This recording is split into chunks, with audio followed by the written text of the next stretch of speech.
October came that year, not with gales or the screams of seasonal storms, but with a silence that seeped like fog under the wooden steps and brushed the rusted doorknob of the last house on Timberline Street. It moved with the breath of something forgotten, something once tender, now shelved in the unvisited corners of memory. Dry leaves began to fall in no pattern at all, not driven by gusts, but nudged loose by the soft lean of gray light and the quiet ache that had long lived in those who remained. At the edge of town, where gravel gave way to a wall of shadowed pine, stood a low cabin with a chimney that never smoked at dawn. And that's where Gideon lived. There was no name on the mailbox, no cat on the porch. No one could recall the last time he stepped into the barber's shop, though someone swore they'd seen him once pause outside the bakery near closing, gaze in, then turn away. He didn't belong to any group. No church, no festival, no social media, no letters. But every morning he opened the door, sat on the front step with a lukewarm cup of coffee, and stared into the woods, not waiting for someone, but for something within himself to stir again. Something old, something distant. Once, Gideon had been a soldier. They used to call him the one who found the way back, because he was always the last to return, carrying those who couldn't walk on their own. That was war. But now, he didn't know where he was going. He just knew he wasn't gone. Not yet. A state of being that didn't always mean being alive. That morning, after weeks of stillness, he pulled on his faded army coat, set a wrinkled knit cap on his head, and began walking downhill. The town was dressing itself in Halloween, grinning pumpkins on windowsills, plastic skeletons dangling outside storefronts. But nothing in that parade of decoration made him pause. Only a note on his kitchen table, slipped under the door days earlier, remained where he'd left it. The paper bore the signature of Dr. Monroe, a therapist for veterans, the only one who spoke to him with neither pity nor pressure. The note read, "I'm not asking you to take care of anyone. Sometimes the walk isn't to save them. It's so they can save you." Gideon slid the paper into his pocket, not with purpose, but as an excuse. And then he found himself standing before the old gate of Hope Haven Animal Rescue. The building was small, half hidden by crimson trees. The sign was so worn it forced the eyes to squint, but the words were still there. Hope, where no one is forgotten. The wind tugged at his coat as he stood before the door. Not in hesitation, but as if honoring a ritual no one taught, to pause for just a moment before entering a place that might alter the rhythm of your breath. Inside, fluorescent light washed the white walls in a sterile glow. Neither warm nor cold, just the kind of light that lives where people wait. The air smelled of disinfectant and damp fur. A young woman approached in a plain uniform, clipboard in hand. "Can I help you?" Her tone was soft, not overly cheerful.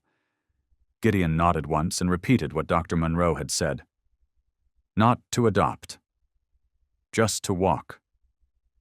She nodded back and led him down a hallway echoing with barks. Each of his steps passed between rows of watching eyes, some gleaming with hope, some wide with fear, some dulled by surrender. Paws tapped against metal gates, tails thudded, but he stopped for none of them. Until, at the very end, there was a dog that didn't jump, didn't approach, didn't even try to be noticed. It simply lay there, in the darkest corner of the kennel, body larger than the rest, coat dulled by dirt and time, one hind leg twitching in a ghost of an injury that had never fully healed. And as Gideon's feet halted, the dog lifted its head. Not quickly, not sharply, but just enough for its eyes, somber, aware, and strangely familiar to meet his. Steady, unblinking. Gideon knelt. One knee cracked from age and stiffness, but he didn't care. Amid the din of barking and clanging gates, The space between him and that dog seemed to fall utterly still. He read the tag, Atlas, GSD, 9 years, not recommended for adoption due to age and injury. The young woman's name was Marla. On Mondays, she was the primary caretaker at Hope Haven, the one assigned to the final hallway, where the hard cases stayed, the old, the injured, the aggressive, the forgotten. In the past 7 months, not a single visitor had lingered more than 2 seconds at Atlas's kennel. A few had looked in, frowned at the trembling leg, and walked away before the dog's gaze could find them. Marla had grown used to that. She fed him, cleaned his space, changed his bedding. But she no longer expected anything, from Atlas or from anyone who came seeking a cute pet. So when she rounded the corner and saw a graying man in a crumpled army jacket kneeling without waving, without coaxing, just sitting, eyes locked on Atlas, she froze. Atlas was on his feet, unsteady but standing, ears slightly raised. His eyes paused as if an ancient program had rebooted, recognizing not scent but memory, not the man's scent but his past, the kind that carried the unmistakable trace of a world where commands were a language and obedience was a bond. Gideon looked up as Marla approached. He didn't speak, just nodded. She knelt beside him, at a respectful distance from both man and dog. "You're looking at Atlas," she said, not as an introduction, but a quiet acknowledgement. "He doesn't usually get up for people." Gideon didn't answer. His gaze stayed fixed, not like a man considering a choice, but like someone recovering a piece of memory he hadn't realized was lost. "He was K9, Marla continued. "Search and rescue unit. Injured on a mission up north. Torn ligament in the hind leg. Recovered some, but not enough to be redeployed. He was retired." "Has anyone ever asked to adopt him?" Gideon asked, his voice steady, uninflected. The girl shook her head. "No one chooses an old dog, especially one that's broken. And most of all, he can't run the way he used to. No one wants a dog that can't chase a ball." Gideon didn't smile, but his lips pressed into a faint line that trembled almost imperceptibly. "No one wants a broken dog," he repeated, eyes fixed on Atlas, "unless that someone has been broken too." Silence fell like a curtain. The space between them, a man, a young woman, and an aging dog, became an enclosed chamber of unspoken things, where no voices rose, no movements stirred, and no one attempted to hide anything anymore. "Would you like to take him outside?" Marla asked. Her voice softened as though speaking to someone waking from a long, long sleep. Gideon nodded. "I'd like to walk. That's why I came." Marla stood. She opened the metal cabinet mounted on the wall and retrieved a worn black leash, its threads frayed by time, the name Atlas stitched in white thread by hand, the only thing left from his old unit. She unlocked the cage slowly. Atlas didn't rush out, didn't shiver, didn't hesitate. He simply stepped forward, as if he understood that this time it wasn't another test. Gideon took the leash. Atlas lifted his head. Their eyes met once again, and this time they didn't look away. Marla watched them as the main door opened, letting the October wind slip inside. 2 figures, one thin, one limping, stepped in tandem out of the shelter's gate. They didn't speak to each other. They didn't need to. Along the path lined with dry leaves leading toward the forest's edge, for the first time in many years, Gideon was no longer walking alone. And Atlas, after all this time, walked again beside someone whose steps matched the rhythm of his own. The red dirt road that trailed behind the shelter, weaving past the tall pines, was unpaved, unmarked, and untouched by any broom or boot meant to tidy it. It existed only as a silent, winding scar through the forest, worn into being by the passage of feet and paws and weathered memories that had left behind their fading prints. The maple leaves, brittle as spun glass beneath a boot heel, crumbled and spun with every step, layering themselves over tracks not yet erased. Gideon walked slowly, but not because age slowed him. He moved at that pace because the one walking beside him could move no faster. Atlas didn't bark, didn't pull. The leash was held loosely, never taut, never tugging, as though he didn't need reminding of what it meant to walk with another. His steps dipped slightly to the left, the hind leg trembling at times, slipping now and then against moss-covered earth. But he did not pause, did not whimper, did not seek to be carried.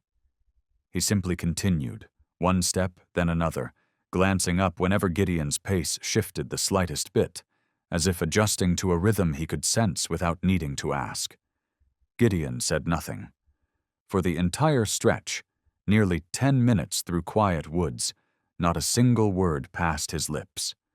But his hand, once rigid with the ache of worn joints, loosened gradually around the leash, as if growing accustomed to the presence of a companion beside him, one who required neither glance nor signal. A clearing opened. There, an old bench sat, its legs embraced by moss, its seat sunken with time. Gideon sat down, exhaling not with exhaustion but with a release that came from somewhere deeper than the lungs, from the chest, the ribs, the memory. Atlas didn't lie down. He stood beside him, gaze fixed toward the treetops, ears alert as if catching sounds beyond the reach of human hearing. His mouth didn't open. His breath didn't heave like other dogs after strain. He simply stood, like a sentinel. A breeze swept through, sharp enough that most would raise their collar. Gideon remained still. But he lifted one hand, forming a familiar signal, an open palm, index finger pointing to the ground.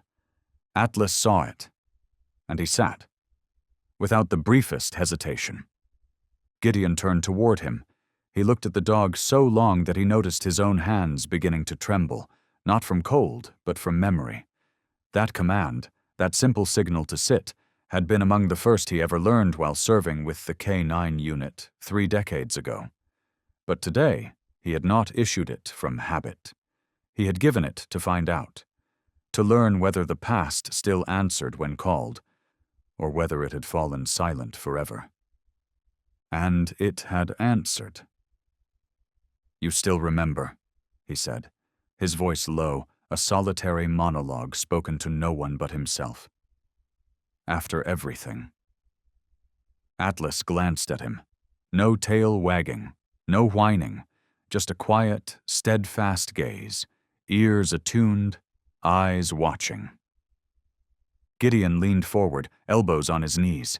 His knit cap sat askew, wind threading through strands of silver hair.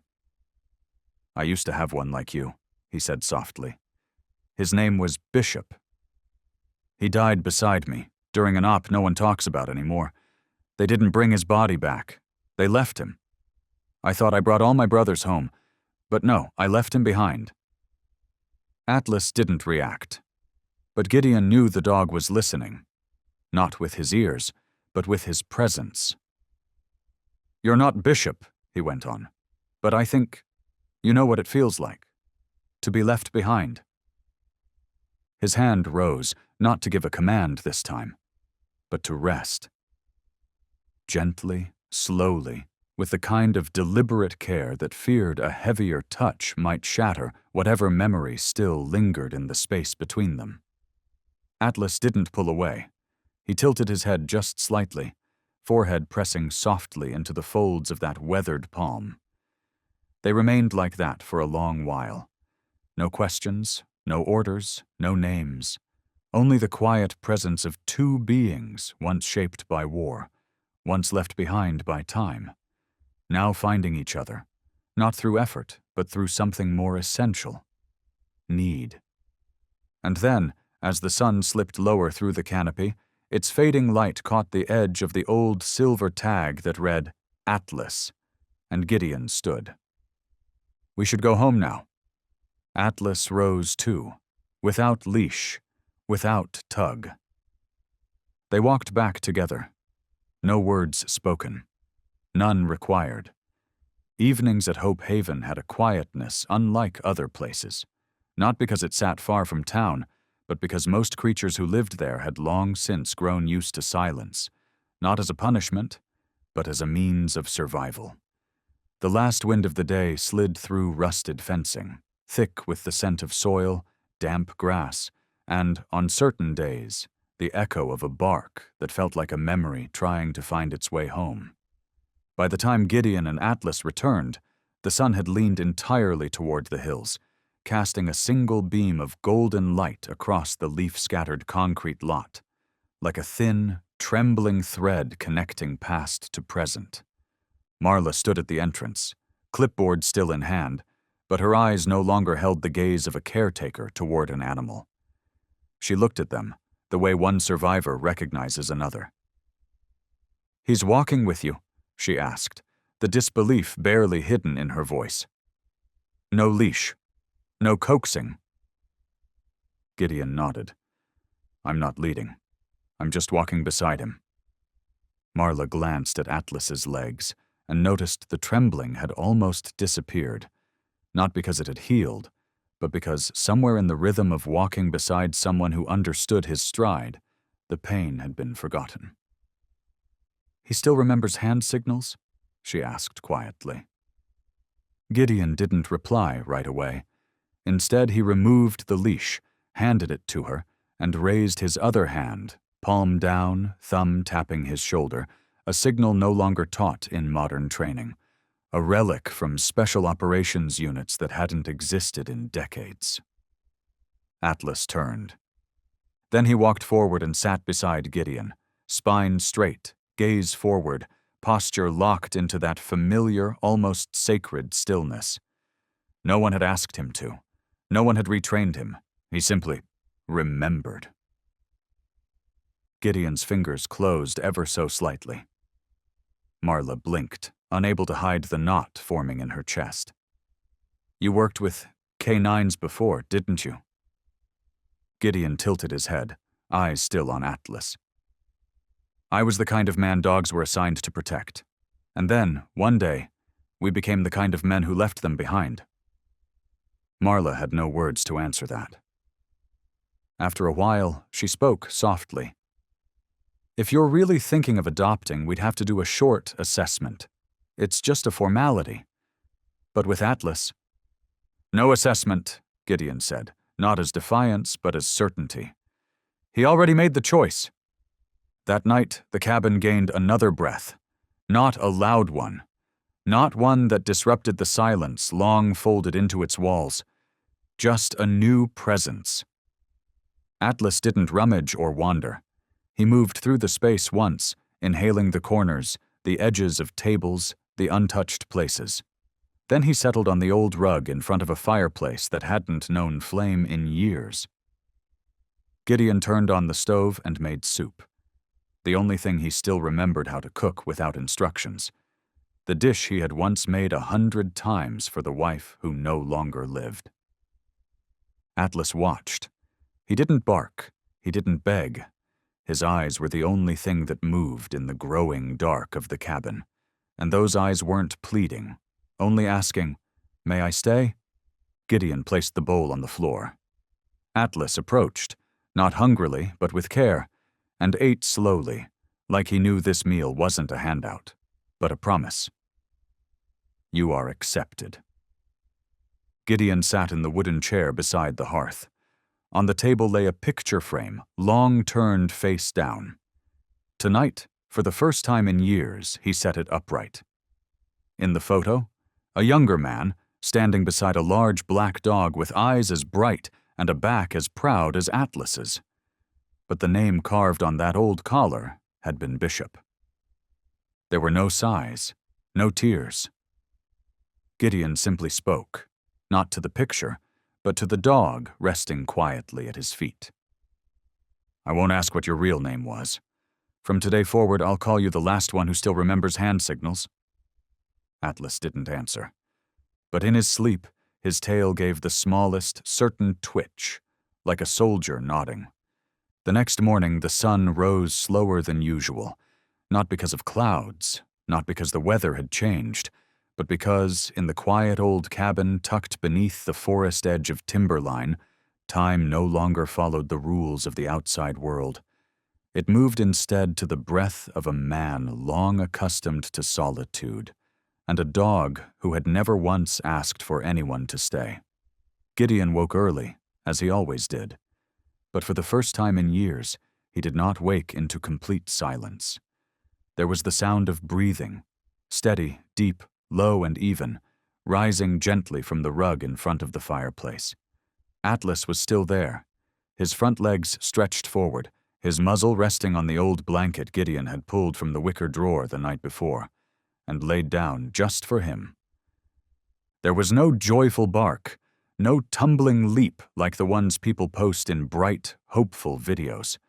Atlas simply opened his eyes when Gideon approached, then rose to a sit, slowly, as if both of them had come to the same quiet understanding that nothing in this mist-heavy morning was worth hurrying for. Gideon's breakfast was the same as it had been for a decade: black coffee, a slice of toast, and a few uneven pieces of red apple. He didn't share his meal with Atlas, not directly, but when he placed the stainless steel bowl on the floor, he added the last of the ham from the fridge, without a word, without calling a name, without glancing to catch a reaction. Atlas ate without waste, without rush, with the measured patience of someone who had learned to survive without competing. And when he was done, he returned to his spot on the rug, without command, without reward. Gideon watched him for a long time before finally standing, slow and deliberate, to slip back into the jacket he once wore in a different life. He glanced into the mirror and found a face more aged than it had been the morning before. Not because the night had been sleepless, but because, for the first time in many years, he had slept deeply enough to dream. And in that dream, he had not been alone. That afternoon, he returned to the shelter, not to change his mind, but to finish what had begun. Marla was trimming the nails of a small beagle. When she looked up and saw him, she nodded. Her expression softened, her eyes carrying something new. "You'd like to finalize the adoption?" she asked, though the answer was already there. Gideon nodded. "As long as that doesn't mean I have to explain why." Marla smiled. "We don't ask why someone adopts, but we do have to explain what won't be easy." She opened the file, a sheet of paper, black and white, its text cleanly typed. Under behavioral status, several lines were marked in bold: slow response to name, uncomfortable with strangers, not suitable for children, history of post-recovery stress, not recommended for crowded environments, atypical reactions to loud noise. "He's not easy," Marla said, "not as a warning, but as a quiet truth. And there's no warranty for old wounds, not the kind you see and not the kind you don't." Gideon didn't look at the paper. He just spoke, voice rough and worn, like a dull blade dragging softly across wood grain. "I don't need an easy dog. I need someone who won't walk away when I get hard to be around." Marla said nothing more. She handed him the pen. Gideon signed. His handwriting was no longer neat, no longer lined up the way military reports once were. But it was clear, and it did not hesitate. She printed the name tag, placed a new leash into his hand. But he shook his head and gave it back. "The old one's fine. He knows that one's his." By the time Gideon returned to the cabin, dusk had already settled in. Atlas was still seated by the window, the same window where he had watched the world that morning. Gideon didn't call. He simply placed the paper bag on the table and pulled from it the only new thing he had purchased that day, a small plaque carved from oak, hand-lettered, not with names, not with decoration, but with only 3 words: "Welcome home, Atlas." He placed it in front of the fireplace. Atlas stepped forward, sniffed it lightly, then lay down, resting his head between his front paws, as if that sign were not just a greeting, but something he had waited his whole life to hear. Gideon's cabin stood on the slope of a gentle hill, hidden behind a row of tall, aging pines whose trunks split vertically like old scars left by the forest. There was no fence, no house number, just a weathered 3-room log home with a tin roof, a small porch that held 2 rocking chairs, and a doormat worn pale with years. In winter, snow blanketed the steps entirely, and the wind that howled between the ridge's cracks carried the sound of unsleeping spirits. But to Gideon, it was the only place he could still call home, not because it offered comfort, but because it asked nothing of him. When Atlas crossed that threshold for the first time, no one bore witness. No champagne, no cheers, no one filming. But it was that very silence that made the moment sacred. Atlas did not leap, did not search the rooms with anxious curiosity. He stopped at the doorway, breathed deep, as if he could smell the presence of lives once lived there. Then, like a muscle memory that had never faded, he began to walk the perimeter. Unhurried, methodical, surveying each room and every corner, like a scout re-entering unfamiliar terrain. Only this time, there were no threats, only echoes. The living room held a single armchair, a low bookshelf, and a stone fireplace built by hand. The only source of warmth when winter pressed in. Atlas stopped in front of the wall opposite the hearth, where a line of crooked photo frames hung askew. He didn't bark, didn't whine. He just looked, long and quiet, at a single black and white image. A young man in uniform, standing beside a jet-black GSD, taller and sharper-eyed, gaze gleaming like tempered metal in the sun. Gideon stepped up behind him, halting when he saw where Atlas was looking. "Bishop," he said. Just one name, the name of the dog he had once left behind. "I used to think I didn't deserve to have anyone else." Atlas turned his head. He didn't look back at the photo again. He sat, not close enough to lean into the man, not far enough to be apart, just at that measured distance where presence could be shared without intrusion. Gideon didn't reach for him.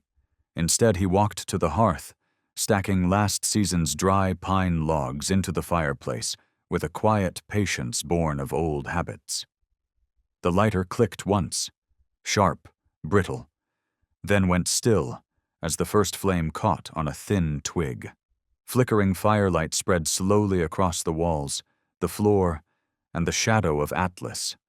Long, quiet, fractured at the hind leg, etched onto the wooden boards like the lingering trace of a warrior who had lost part of himself in a battlefield. No one spoke of anymore. "This house doesn't have many rules," Gideon muttered, pouring water into the old pot to start supper. "Just one. You don't leave halfway." Atlas didn't reply. But minutes later, when Gideon returned to place the food bowl at the foot of the armchair, the dog had already curled beside it, resting his head on the man's boot like a vow spoken in silence. That first night in the cabin by the woods was no colder than the ones before it. But Gideon kept the fire going longer, not for warmth, but because he needed the flame to stay until sleep came. He never used the bed. The old armchair, angled into the corner, had always been his spot, where his back could press against the wall, and his eyes could linger on the small, square window, where sometimes the moon painted a pale breath of frost across the glass, like a whisper from someone who had once lived here. Atlas slept on the rug, though not deeply. He lay on his side, one ear raised, eyes half open in a silent watch, not out of fear, but out of instinct, honed from years of learning how to keep someone alive. Gideon picked up a worn, brown notebook, the only thing he'd carried from his old unit. The first page held a list of names, all fallen. The last page had always been left blank. That night, for the first time, he wrote a name.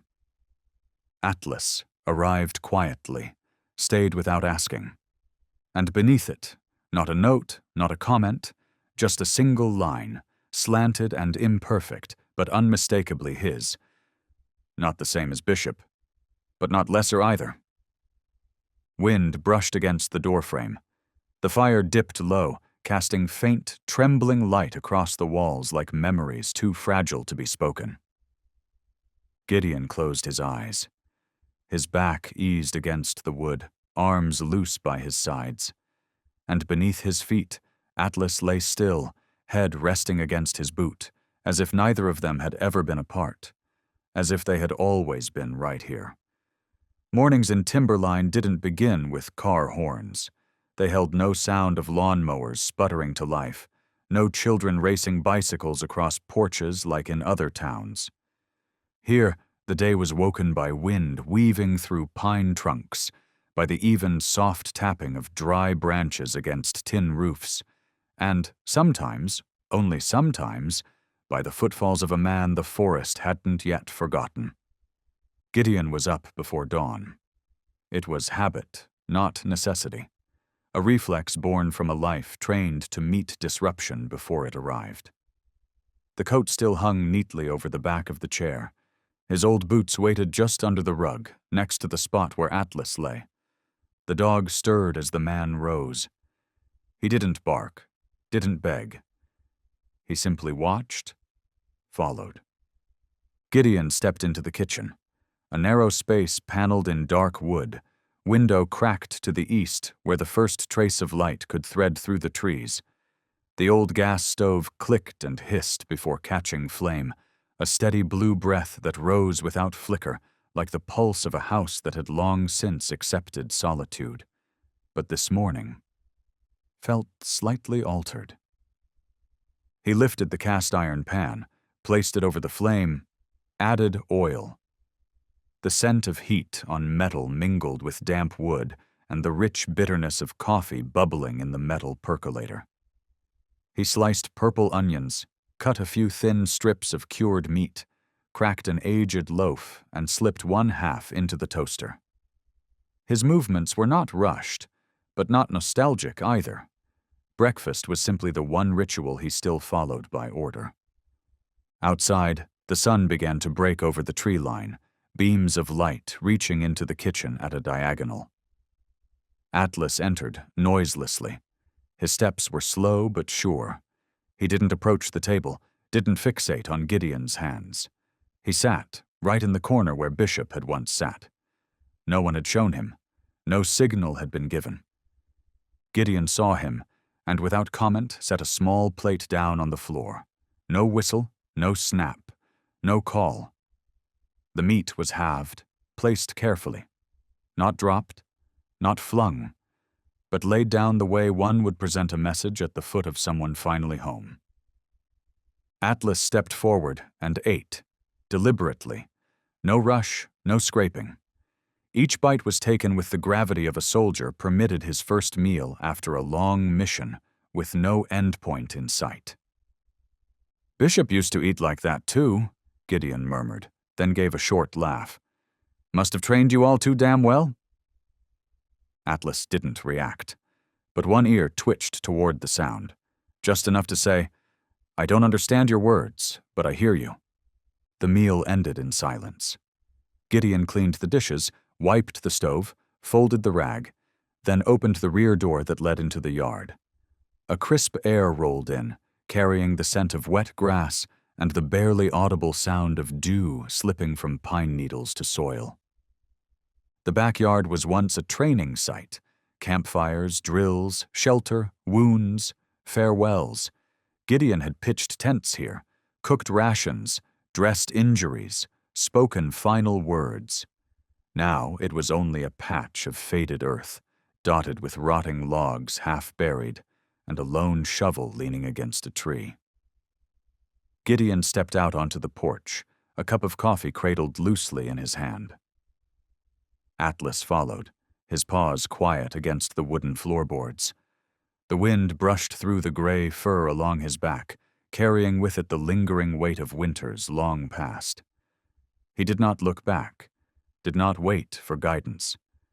He simply stood there beside Gideon, standing as if he had been there for a very long time.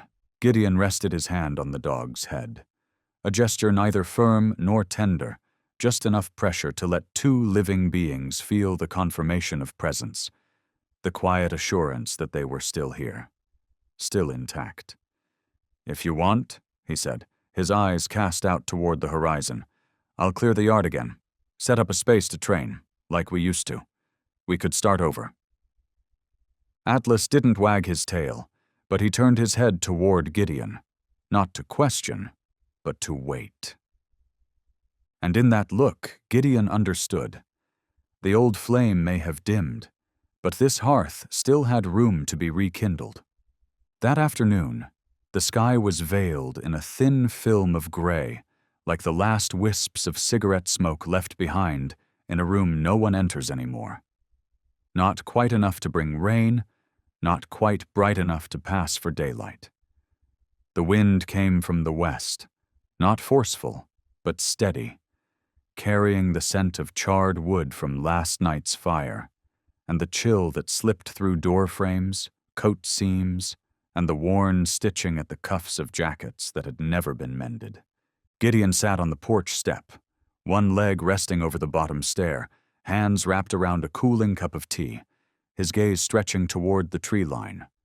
Not focused, not lost, but with the eyes of a man who had seen so much that nothing startled him anymore, yet nothing felt entirely familiar either. Atlas lay beside him. He did not stir, did not wander the yard like dogs often do when unbound. He lay straight and still, head resting on his front legs, eyes fixed in the same direction as Gideon's, not watching the man, not watching the sky, but watching the space at the end of the dirt road, the place where every step taken from this house either began or ended. "It's strange," Gideon said softly, unsure if it was to break the silence or because the silence had begun to press on his ribs, how some stories can only be told when the one listening can't speak. Atlas remained still. Gideon set the cup down beside him and adjusted the collar of his coat. "I used to think war was the hardest part. Turns out it wasn't. The hardest part is coming back. Standing in a room full of people and realizing you no longer know how to talk in a way they'll understand." He leaned forward slightly, his breath catching, his vision beginning to break apart into flecks, like soot rising from a fire that never fully burned out. "There was an afternoon 19 years ago. I held a young soldier's head in my hands, his blood soaked into my sleeves. The last thing he said was, 'Don't let my mom know I was scared.' I told him, 'You weren't.' But he died before I could finish the sentence." Atlas didn't flinch. His ears didn't twitch. His tail didn't move. "After that," Gideon continued, his voice rough now, not from emotion, but from the weight of ash and memory clinging to the back of his throat, "I came home. I tried. I went to church. I lived near family. But every time someone asked, 'Are you okay?' I felt like I couldn't breathe, because I knew if I answered honestly, no one would really want to hear it." He turned toward Atlas. "But you don't ask? You just sit here, like you understand there are stories that don't need to be told out loud. They just need someone patient enough to stay until they dissolve." Atlas tilted his head, just slightly. It was unclear if the wind had moved him or if something inside had registered what had just been said. Gideon exhaled. "Bishop used to lie right there, in that same spot. He never asked either. But he was the only dog I ever believed. That if I fell out there, somewhere in the woods, he'd make it home, and he'd tell." His hand fell to his side, the bones beneath his skin rising like cracked earth after shelling. "I don't need a dog that's good at catching balls," he murmured. "I need a partner who knows when to stay silent, and when to run like hell to save someone the world already gave up on." Atlas shifted, just enough to lean a little closer, enough that his shoulder brushed gently against Gideon's thigh. No sound came from the gesture, but that single point of contact was enough to make Gideon's chest pull tight, not from pain, but from something dangerously close to resurrection. That night, he lit the fire earlier than usual. A small pot of stew, a slice of garlic butter toast, a piece of chicken divided into 3 portions, one for him, one for Atlas, and one left over. Not for anyone expected, but because he had never stopped cooking that way since the days when his wife was still alive.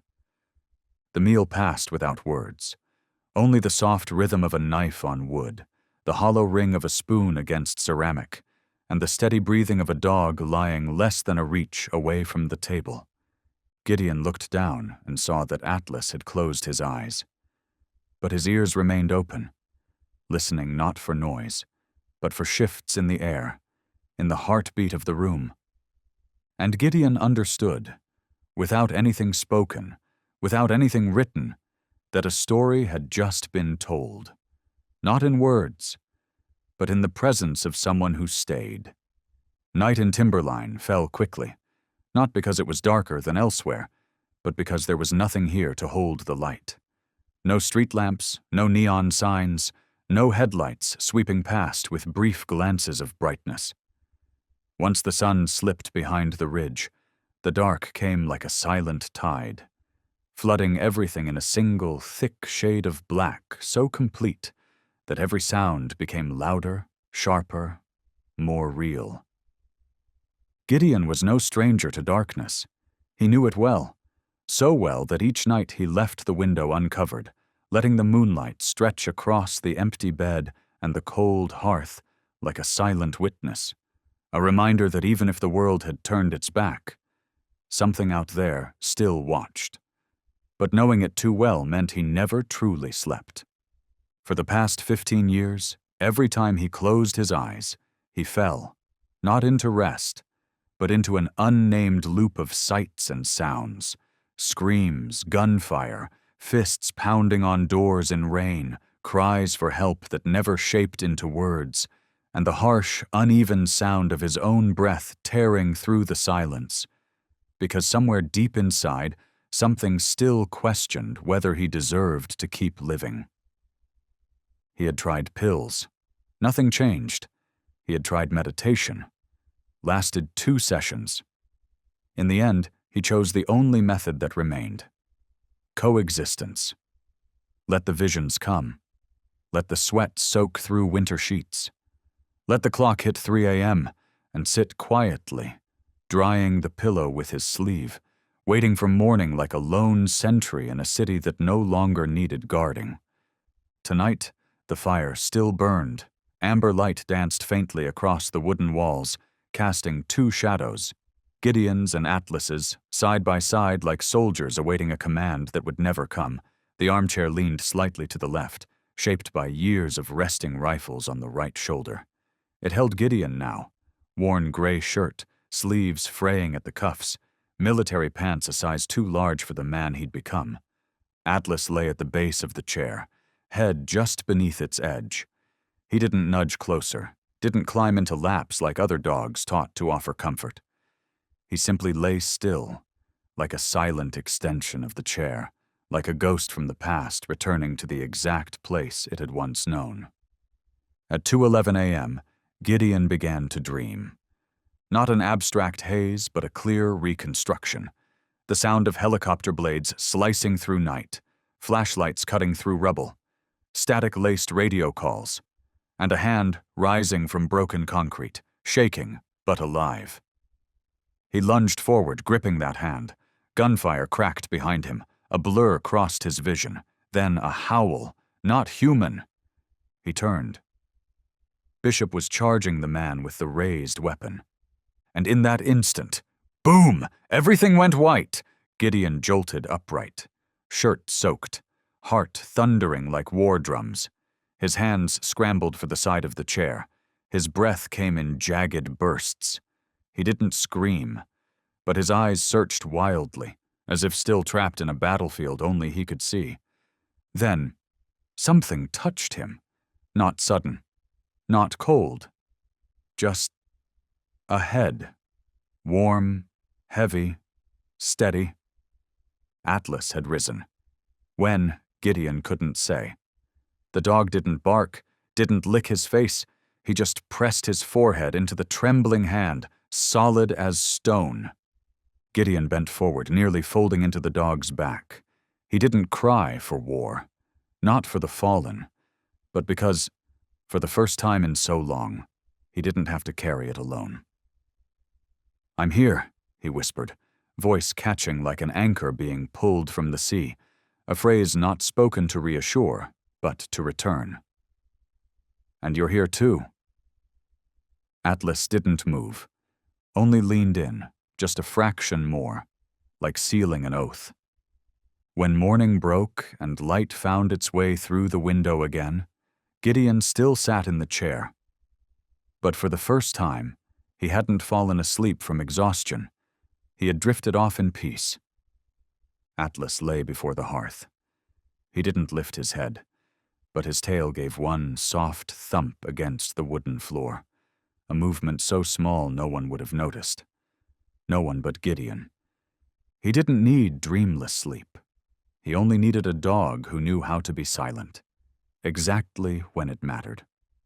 That afternoon, sunlight filtered through the canopy of pines, casting slanted beams onto the backyard like a soft net of light, gently holding the world in place, breathing with it, without rush. The sky wasn't fully blue, nor burdened with gray, just open, balanced, like something that had made it through a long night and was finally allowed to breathe. Gideon stood in the middle of the yard, arms folded, eyes on a bare patch of earth about 10 steps from the porch, where once he had pitched field tents and trained military dogs sent back from the front lines. In those days, each footfall across dry grass struck like a drumbeat, each command answered with precise instinct, no margin for error. Now the yard held only a few worn wooden posts, scattered rocks that once marked boundaries, and faint paw prints lost in hardened soil. Atlas stood at the edge of the porch. He hadn't stepped forward, but he watched, ears tilted slightly, as if listening for a memory still waiting to take form. Gideon turned, gaze steady but softened. "Come," he said, not raised, not commanding, just spoken like reading a line from a memory out loud. Atlas descended the steps, slowly, without hesitation. Gideon gave no further word. He raised his hand, palm open, facing down, then turned his wrist slightly, index finger pointed forward. An old signal, a move command. Atlas paused mid-step, gaze sharpening. Then he moved. One stride, exact, forward, composed. No rush, no deviation. Gideon narrowed his eyes. "Sit," he said, this time without hand signal. Atlas stopped, Saturday back straight, still, silent. A smile, barely more than the subtle tightening at the corner of his mouth, flickered across Gideon's face. It wasn't the smile of amusement. It was the smile of someone who had just found a key long lost to war.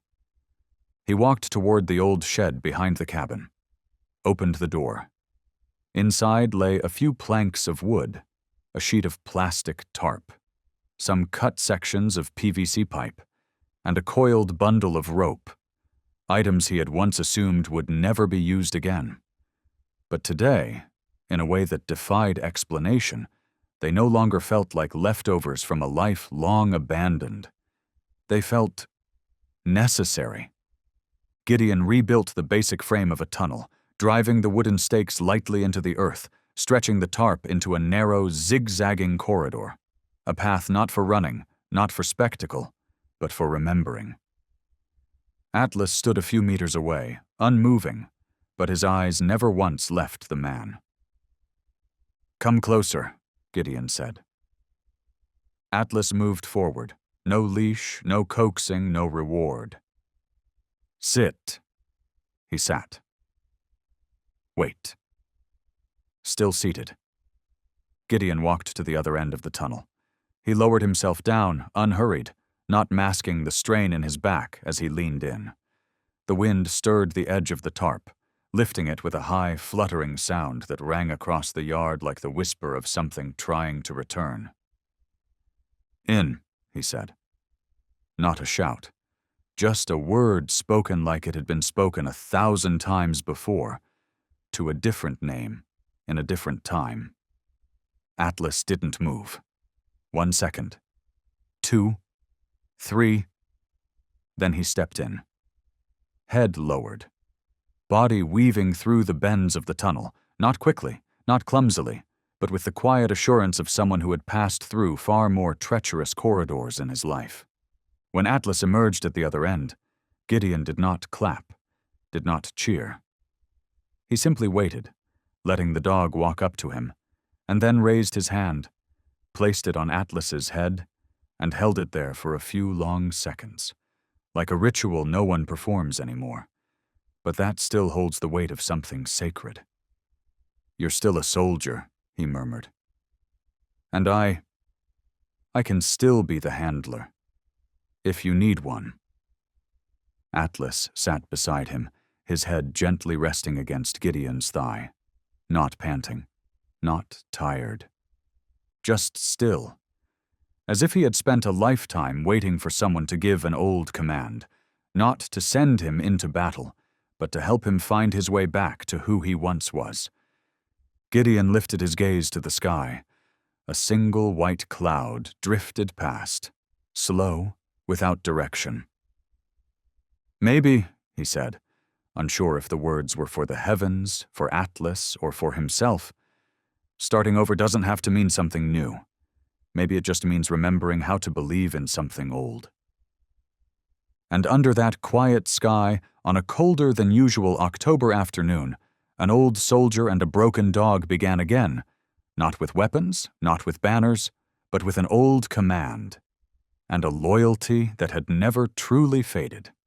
That year, the snow came early, not in violent waves, not as the blinding whiteout of battlefield memory, but slow, grains of time sifting down from a pale gray sky, settling on the tin roof, layering the wooden steps, gathering gently on pine branches long familiar with the weight of winter. The first layer wasn't thick enough to cover the path, but it was enough to hold every footprint. And it was through those footprints, on a quiet December morning, that the story of a man and a dog, both no longer young, was told again.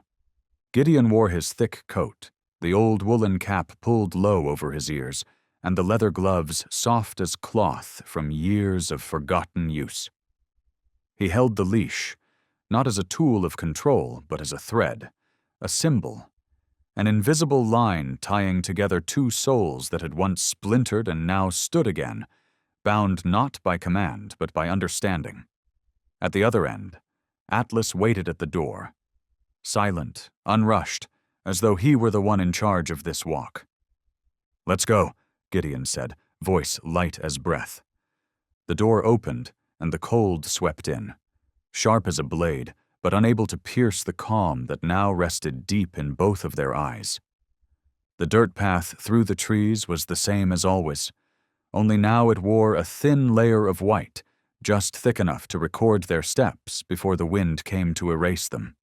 Gideon walked slowly, not from fatigue, but from intention, from a need to listen to the crunch of old boots against new snow, to the steady rhythm of Atlas breathing behind him, to the soft brushing of wind through the dog's winter coat, and most of all, to the sound of a memory being rebuilt, not through recollection, but through motion.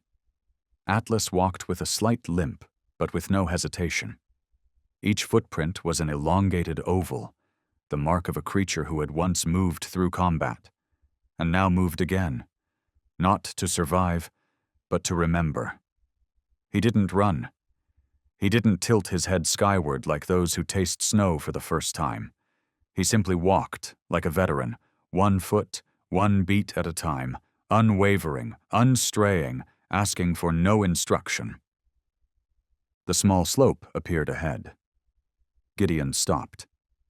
He remembered this place, where, years ago, he had stood beside Bishop, given the signal to wait, then crossed alone to check if the ground was safe. But today, he gave no sign. He just stepped forward. And Atlas followed. A gust of wind rose. The snow thickened into scattered clusters. Atlas paused. Gideon turned. Saw the dog standing still, eyes locked on him, body anchored, unmoving. He raised his hand, 2 fingers to the shoulder, index pointed to the ground. The signal for, "Stay close." Atlas moved. Slow, but certain. When they reached the summit, Gideon sat on the stone bench dusted with a thin layer of snow, an old marker he'd once placed to commemorate Bishop's first victory. Atlas didn't sit beside him. He stood behind, alert, silent, ears high, eyes scanning the tree line, as if the war had never truly ended. "You don't have to stand guard anymore," Gideon said softly. "This is just a walk. No orders, no mission, just walking." Atlas didn't move. There was nothing in his posture to say he had heard. But when Gideon raised his hand and rested it gently on the dog's head, Atlas didn't flinch, didn't lean away. He simply waited, like a soldier waiting for the thing he needed most to finally be said aloud. "Thank you," Gideon whispered, "for walking with me. Even though this isn't a battlefield, even though I'm no longer your commanding officer." And for the first time, Atlas wagged his tail. That walk stretched for more than 3 hours. No one noticed. No one counted the steps. No one checked a clock. There were only footprints. 1 man, 1 dog, etched side by side across snow, trailing along forest paths, over hills, circling behind the old cabin, then fading as the afternoon light melted into the white. When they returned to the wooden porch, the sun had already begun to dip. Gideon unfastened the leash. He didn't hang it up. He placed it on the table. "We don't need this anymore," he said. "From now on, just walk, whenever you want." Atlas lay down, not under the chair, but beside it. Not like a soldier, not like a dog, just a friend. And so they sat there in a winter evening that wasn't too cold, wasn't too long, but felt like the most meaningful walk of the season. Because in that hour, the 2 of them had stepped across the invisible boundary between memory and presence, between duty and living, between surviving and being truly alive. That afternoon, the sky gave no warning. No swirling clouds, no backward flight of birds, just a clear day in the middle of winter, sunlight golden and brittle, stretching through brittle pine needles like the forest had momentarily forgotten what season it was. Gideon buttoned his coat to the collar, leather gloves worn at the seams, boots laced tighter than usual. Atlas stood at the door, not urging, but watching, his gaze steady, as if sensing that today's walk would go farther than the others. They turned east, not the familiar western trail, but north, where the trees thinned and the ground grew softer, slicker from snowmelt days earlier. Gideon walked ahead. Atlas followed. No leash, no command, no signal, only presence.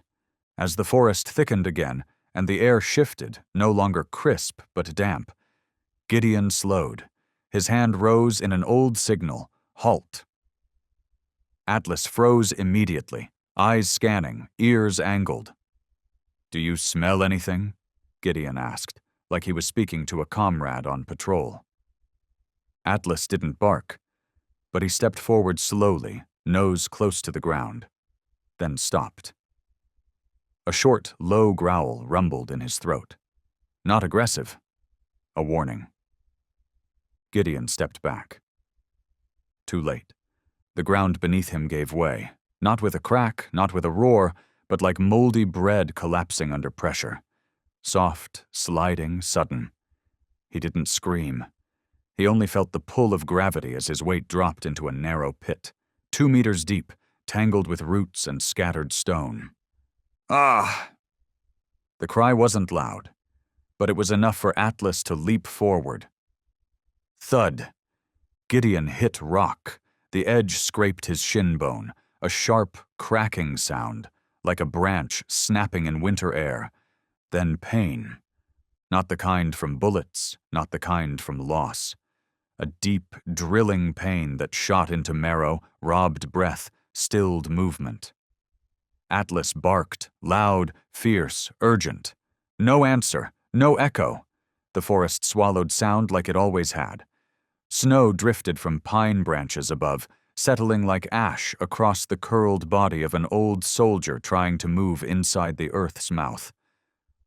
"Don't jump," Gideon gasped, blood staining his lip from a bite he hadn't meant to make. "Not yet." Atlas growled low. He couldn't climb down, no foothold, but he didn't leave. Head bent over the rim, teeth gripping a root, eyes locked on Gideon. A dog unwilling to abandon his post. Gideon fumbled for his pocket. Phone. No signal. He let out a raspy chuckle. Of course, this damn forest. Cold began to rise from the pit floor, creeping into spine and neck, settling deep into the tissue worn from too many winters. "Atlas," he called, for the first time, truly speaking the dog's name aloud since the day they met. Atlas answered with a single bark. Sharp. Focused. "Listen." Gideon tried to focus his eyes. Go home. Get help." Atlas didn't move. "Go," Gideon repeated, firm now like a battlefield command. "Home. Get someone." The dog held his gaze one last second, then turned. Not slow, not unsure.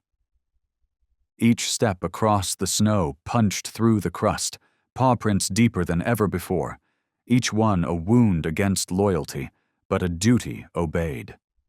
Gideon slumped, breath rattling in his chest. "Go, soldier. This time it's your turn. To save me." And then, only wind. Wind curling across the mouth of the pit, cold as an unanswered silence stretched too long. Atlas tore through the forest.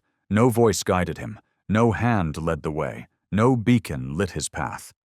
Only one command rang inside his mind, ancient and ingrained since the earliest days of training. Find the way back. Follow the scent. Get there before it's too late. The snow deepened. Each stride sent a ripple of pain up his leg, through the old wound in his hind limb. He didn't cry out. He didn't falter. But inside, muscle fibers tore like parchment, ligaments once stitched by thread and time now screaming with each plunge into uneven ground. Still, Atlas ran. No tilt of the head, no hesitation. He ran down a path unmarked, no familiar tracks, no beaten trail from daily walks with Gideon. He chose the shortest route, regardless of thorns that tore, roots that clawed upward, pits masked beneath decaying leaves and deceitful snow, because he knew. This time, if he was late, Gideon wouldn't wait. Cold air sliced into his lungs, chopping his breath into broken rhythms. Every strike of his paw jarred his joints. Cracks echoed inside him like glass splintering beneath iron boots. But Atlas didn't whimper, didn't collapse. He only lowered his head, flattened his body, using every pocket of terrain to ease the strain on his torn limb. Every leap a wager, every landing a scream against his sinews, yet he drove forward, a silent arrow with no arc to turn back. By the time the first lights of the town edge pierced the blurred dilation of his pain-glazed eyes, Atlas had begun to stagger. His rear leg dragged through snow, its strength spent. His claws scraped long red arcs into the white, thin, glistening ribbons of blood from ruptured tissue beneath the surface. Gideon's house was still far, but there was a closer place. A house where once he'd seen light, heard voices, seen a child waving through the window during morning frost. Atlas changed course. His body dipped, head low, stomach nearly brushing the snow. This was no longer running. It was crawling, pushing, channeling the last filament of life into a fragile mission thread, pulled taut across the edge of a blade. And then a wooden fence, a porch with a hanging light. A small bike leaned unevenly beside the door. Atlas launched the final step, not powered by strength, but by the final instinct of a dog who knew his human would not survive if he fell here. He hit the gate. Once, then twice, then a third. A bark tore out, hoarse, broken, clipped like the last gasp of a failing breath. No one came. Atlas stepped back. His back legs buckled.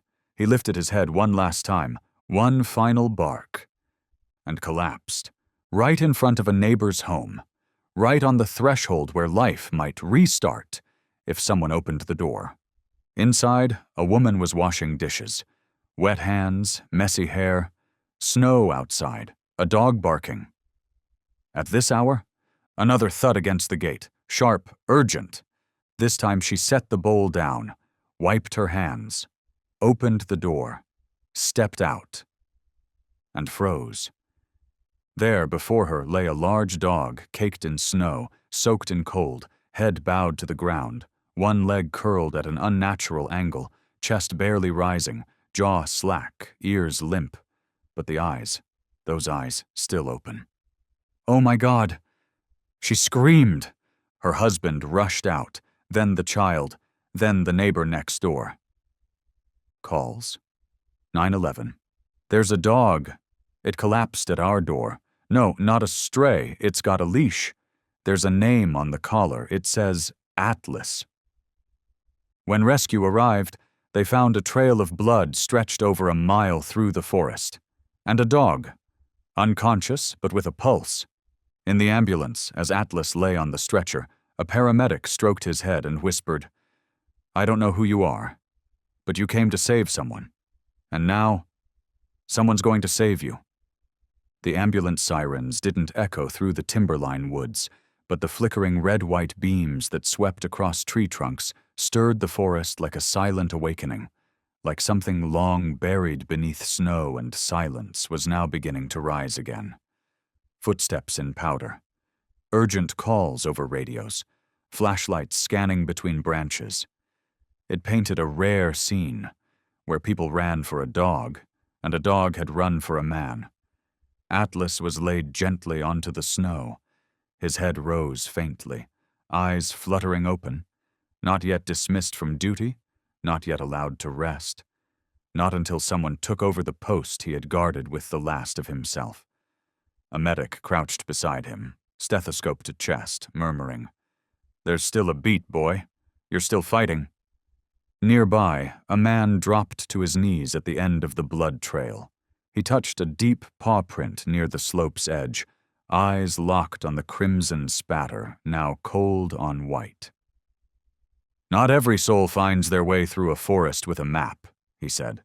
"This one used memory." They asked for direction. The woman's voice trembled as she pointed to where the dog had come from. "He kept looking back into the woods, then at us, like he wanted us to follow." And so they did. Down a path with no signs, no GPS, no markers except the scattered bleeding tracks that faded curve by curve, where the forest opened like a wound, then closed again like a coffin lid not yet sealed. Atlas could no longer walk, but he still shifted, growled low, eyes fixed on the way he'd come, his gaze a living compass, guiding them toward something no device could trace, the instinct of a soul refusing to lose its human. A team leader knelt, stroked the dog's ear gently. "All right, soldier, you've led us here. We'll take it from here." They began to dig, clearing snow, parting limbs, sliding down crumbling earth. A flashlight flickered downward, stopping on a hand, fingers twitching, signaling a gesture nearly forgotten. "We've got someone! He's alive!" Gideon lay still. Lips cracked, chest rising shallowly, eyes shut but mouth murmuring, grasping at the fragile thread of belief. Hands touched his shoulder. A voice near his ear. "We're here. You're going to be okay. We're getting you out." Gideon didn't reply, but his eyes slowly, painfully opened, and through the blur of light, he didn't see trees or snow. He saw eyes, gray, low, fierce, familiar. Atlas. Even if not present, he knew. And on the ambulance ride, as warmth returned through layers of blankets, as the heart monitor beeped steadily, as his hand curled around the fabric stretched across his chest, Gideon opened his eyes again. This time, clear enough to see the white gauze wrapped around the body beside him. Atlas lay beside the stretcher. He did not whimper. He did not call out. He simply breathed, slowly, steadily, as if each breath was a quiet testament to endurance. "Atlas," Gideon whispered. The dog did not move, but his eyes blinked once. "Well done," Gideon rasped, the words barely formed but fully meant. "You made it back, like the first day." A nurse leaned in. "You need to rest." Gideon shook his head, not as refusal, but as if to say that something still needed to be spoken before sleep could carry him away. "I thought I had taught him how to survive, but the truth is, he's the one who taught me how to be saved." The ambulance passed the edge of the forest, rolled across the snow-covered hills, and into the last light spilling off the old porch. Along the roadside, neighbors stood, knit hats pulled low, jackets zipped tight, flashlights in hand, not because anyone had summoned them, but because a dog had once knocked on their doors with the last fragments of his strength. And they had heard him. They didn't understand his barking, but they understood a plea that came without words. Because sometimes it takes no human voice to know that when a dog collapses at your doorstep, it means someone, somewhere, is asking to be held one last time. News spread like melting snow, without wind, without headlines, only through the eyes of someone who had seen Atlas crawling over a fence, through the soft voice of a child recounting how the dog fell but didn't cry, through the quiet hands of an old man who wiped his eyes upon seeing Gideon's name printed on the emergency list. And that alone was enough to make the town of Timberline, usually as silent as the forest that surrounded it, begin to stir, not from weather, but from a feeling that hadn't been named in years. At the elementary school, they held a drawing session. Small hands colored in a large gray dog, a leash around his neck. One drawing showed Atlas standing at a door. Another captured him lying beside an ambulance. The final piece, framed and hung in the school's main hall, showed Gideon in his armchair, Atlas curled beneath him, surrounded by a soft wash of light. At the town's central park, usually closed during winter for lack of visitors, a modest ceremony was arranged.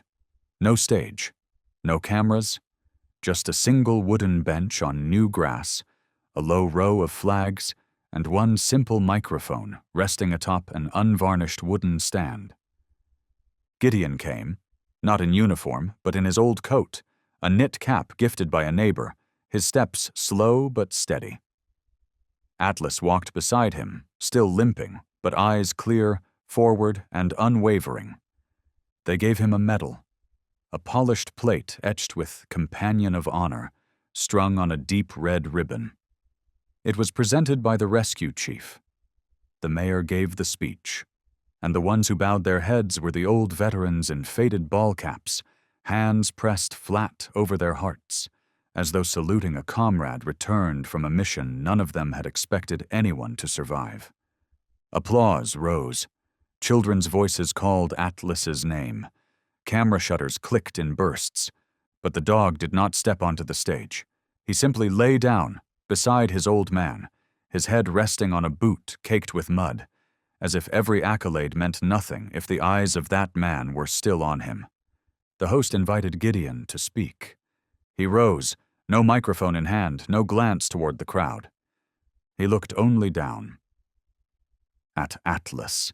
And then he spoke, not loudly but clearly, with a voice that did not shake. Not because he ran fast, not because he knew the way, not because he found the right door. The crowd fell into silence. He bent low, gently touched the center of the dog's forehead. But because he was the only one who stayed with me, when I was no one at all. A wind passed through the line of pines, rustling the flags, making the metal at Atlas's chest clink softly against his fur. An almost breath, no louder than the quiet exhale of trust. And the entire square stood still. No photos were taken, no words were spoken. Because in that moment, everyone understood. Some things cannot be honored with metal, cannot be retold through speech, cannot be contained by quotation or slogan. Some things can only be transmitted through presence, through belief, through a dog who never ran away. When they returned to the cabin, the cold was gentler than the forecast had warned. The snow had melted sooner than expected, and the old trail leading home was dotted with visible gravel beneath damp patches of thawing soil, as if the forest itself had softened its arms, opening once again the path it had once guarded, once tested, once claimed for its own. The ambulance was gone. The neighbors had returned home. The headlines had begun to fade like ink in the sun, disappearing, one letter at a time. But the wooden cabin on Timberline's slope still stood, its roof slanting east, its chimney rusted, its welcome home, Atlas sign still clinging to the window frame, its corners curled from damp but untouched, as if silently reminding that not all things must be replaced after the storm. Gideon opened the door. His hands didn't tremble, but they moved slowly, not because of age, but because there are certain moments no one wants to rush. Atlas entered first, his front legs sure, his rear still dragging the faint trace of an old injury that once hurled him through forest and fire. But his eyes remained bright, scanning each corner of the house as though checking posts, sniffing out old echoes, retracing the steps of every memory ever formed in this space. The floor with the scent of wood polish, the hearthrug still holding the warmth of long, weary nights, the space beside the armchair where he had once lain, once watched, once listened to the breathing of a man who had once believed he had no reason left to continue. No one spoke. No lights were turned on. Gideon sat in the old chair, the same one, with the same cushion, in the same place, and Atlas lay down on the left, resting his head on the dirt-stained toe of Gideon's boot, a movement so familiar it felt coded into his bones from the first days they had shared under one roof. Only now, both their breaths had slowed, not from weariness, but from the quiet understanding that they had survived. On the first morning back at the cabin after the tribute ceremony, Gideon woke before the clock. Light streamed through the thin curtains, casting a pale golden ring on the wooden floor. He didn't turn on the radio. He didn't start breakfast. He simply stood by the window, holding a ceramic mug with a small crack at the handle, eyes fixed on the backyard. The place where he once built training fences, pitched makeshift tents, and slowly rebuilt pieces of himself after the war. Atlas followed him outside. No call, no command. He walked close, steps steady, head low, spine straight, still carrying the bearing of a soldier. Wind stirred the grass, spun the dry leaves, and between it all, only two shadows stretched across the snow-dusted ground, one old, one lean, moving in the same direction. Each evening they sat on the porch. No talking, no calling, but always together. When Gideon put down his pen, Atlas stirred. When Atlas opened his eyes from a nap, Gideon was already there, rereading an old letter from the unit, mailed long ago. The house, once frozen by silence, now felt full. not because the silence had left, but because it had turned into understanding. The townspeople spoke of them less. Newspapers carried new stories. The children's drawings were taken down from the school walls and stored away. But Gideon didn't mind. And neither did Atlas, because they weren't waiting to be remembered.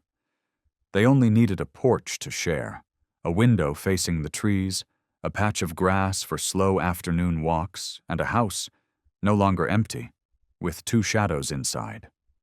One man, once without a name, one dog, once without a purpose, and now they had found each other again. Not for glory, not for medals, but simply for this, a place to return to.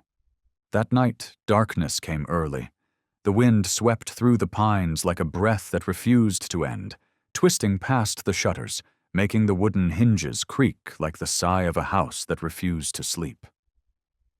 The fire still burned, casting flickers of orange that danced across the walls and carved a shadow of the dog lying before the hearth. Long frame, head resting on front paws, eyes closed, but ears still standing. Always standing. Like every night. Gideon sat in his chair, the journal open on his lap. Today's page remained blank, not because there was nothing to say, but because nothing felt more worth saying than the quiet presence of Atlas, a presence that didn't need words, that didn't need gestures, but held like a wall that never faltered. The wall clock ticked past 11. Outside, snow had begun to fall, gently, noiselessly, seen only in the way it caught the light spilling from the living room window. Then, a sound. Software. Barely there. Atlas opened his eyes. The muscles at his neck tightened. He didn't rise. He just looked. Gideon didn't hear it. He kept turning the page, kept breathing evenly, but Atlas had already moved, now standing, head pointed toward the side window. No growl, no bark, just standing, waiting. Then a second sound. Closer, sharper, metal tapping against glass, not by accident, not by wind, but by a hand that knew what it was doing. Atlas growled. Not a warning. Not fear. The kind of growl that came from the line where life and death meet. From one who knew what it meant to guard and what it cost to trust. Gideon shot up. The ceramic cup fell and shattered, but he didn't look. His hand reached for the flashlight. His feet moved toward the hallway. Atlas was already waiting. The back door creaked open. Wind surged in. The kitchen window shattered. Glass scattered across the tiles like cold sparks. And in the distance, a figure running, hooded, boots crunching snow, not looking back. Atlas leapt once, then stopped. Gideon stood behind, breath hard, eyes wide, not from rage but from what he understood. This was no theft. This was a moment, a dog that knew when to hold and when to release. No need, he said quietly, hand resting on the back of Atlas's neck. You don't have to chase. Atlas turned his head. His eyes were steady. Not angry, not disappointed, just asking. Are you all right? Gideon sat on the doorstep, his back pressed against the cold wood frame. One hand stayed on Atlas's coat. You didn't see his face, he murmured. But you felt it. Atlas sat beside him. Still, eyes pointed toward the tree line. That's what most people don't understand, Gideon continued, not looking at the dog, only at the darkness at the far end of the yard, where the figure had vanished. They think you hear Dot, but no. You feel. That shift, so slight, between safety and threat. That tremor that brushes through a night that's been too quiet, too long. They sat there. Wind returned, snow fell again, but this time a porch light flicked on across the fence. A voice called out softly. You all right? A man's voice. Gideon answered, not loud, but clear. Someone was here, but they're gone now. The dog? The man asked. Gideon looked down. Atlas still sat, still watching the forest, ears sharp, back firm. He nodded. Number A, comrade. That night Gideon didn't sleep right away. Neither did Atlas. They took turns, lying down, sitting up, as if both knew that not every danger comes armed, not every threat roars, and not every intrusion comes for possessions. Some come for peace, and tonight it failed. Because there was a dog who hadn't seen, but had felt. The next morning, sunlight slanted through the window pane, partially boarded with a sheet of plywood, slipping in through the narrow gap to cast a long, unwavering line of light across the opposite wall, like a silent sword standing upright in the middle of a wooden room, bare but whole, scarred by years that demanded no justification, but presence itself. Gideon moved slowly toward the shelf against the wall, where he kept the few things no one else ever touched: a dented thermos, a dulled dagger, a frayed combat helmet, and an empty photo frame still waiting for purpose. Today, he picked it up, unlatched the back, wiped the dusty glass with the edge of his sleeve, opened the drawer, and pulled out a photograph. It had been printed by an old neighbor's camera, the kind that still clicked mechanically, and it captured the day after the ceremony, just as the first snowstorm had passed, leaving behind a field of footprints on a sky of glass. There was no podium, no video, just him and Atlas, standing side by side as they had done 1,000 times in silence. Only this time, the light was touching their faces, a kind of light that never asks for anything back. Gideon looked at the photo for a long time, not to remember but to re-inhabit. In that frame, he stood tall without leaning, eyes unclouded by ache, and beside him, the silhouette of a dog, shoulder high, head slightly tilted, ears alert, tail lowered but placed exactly where it should be, as if the creature knew precisely how close one must stand to guard without obstructing. He set the photo into the frame. Gently, slowly, with the kind of care reserved for setting a bone that has just remembered how to mend.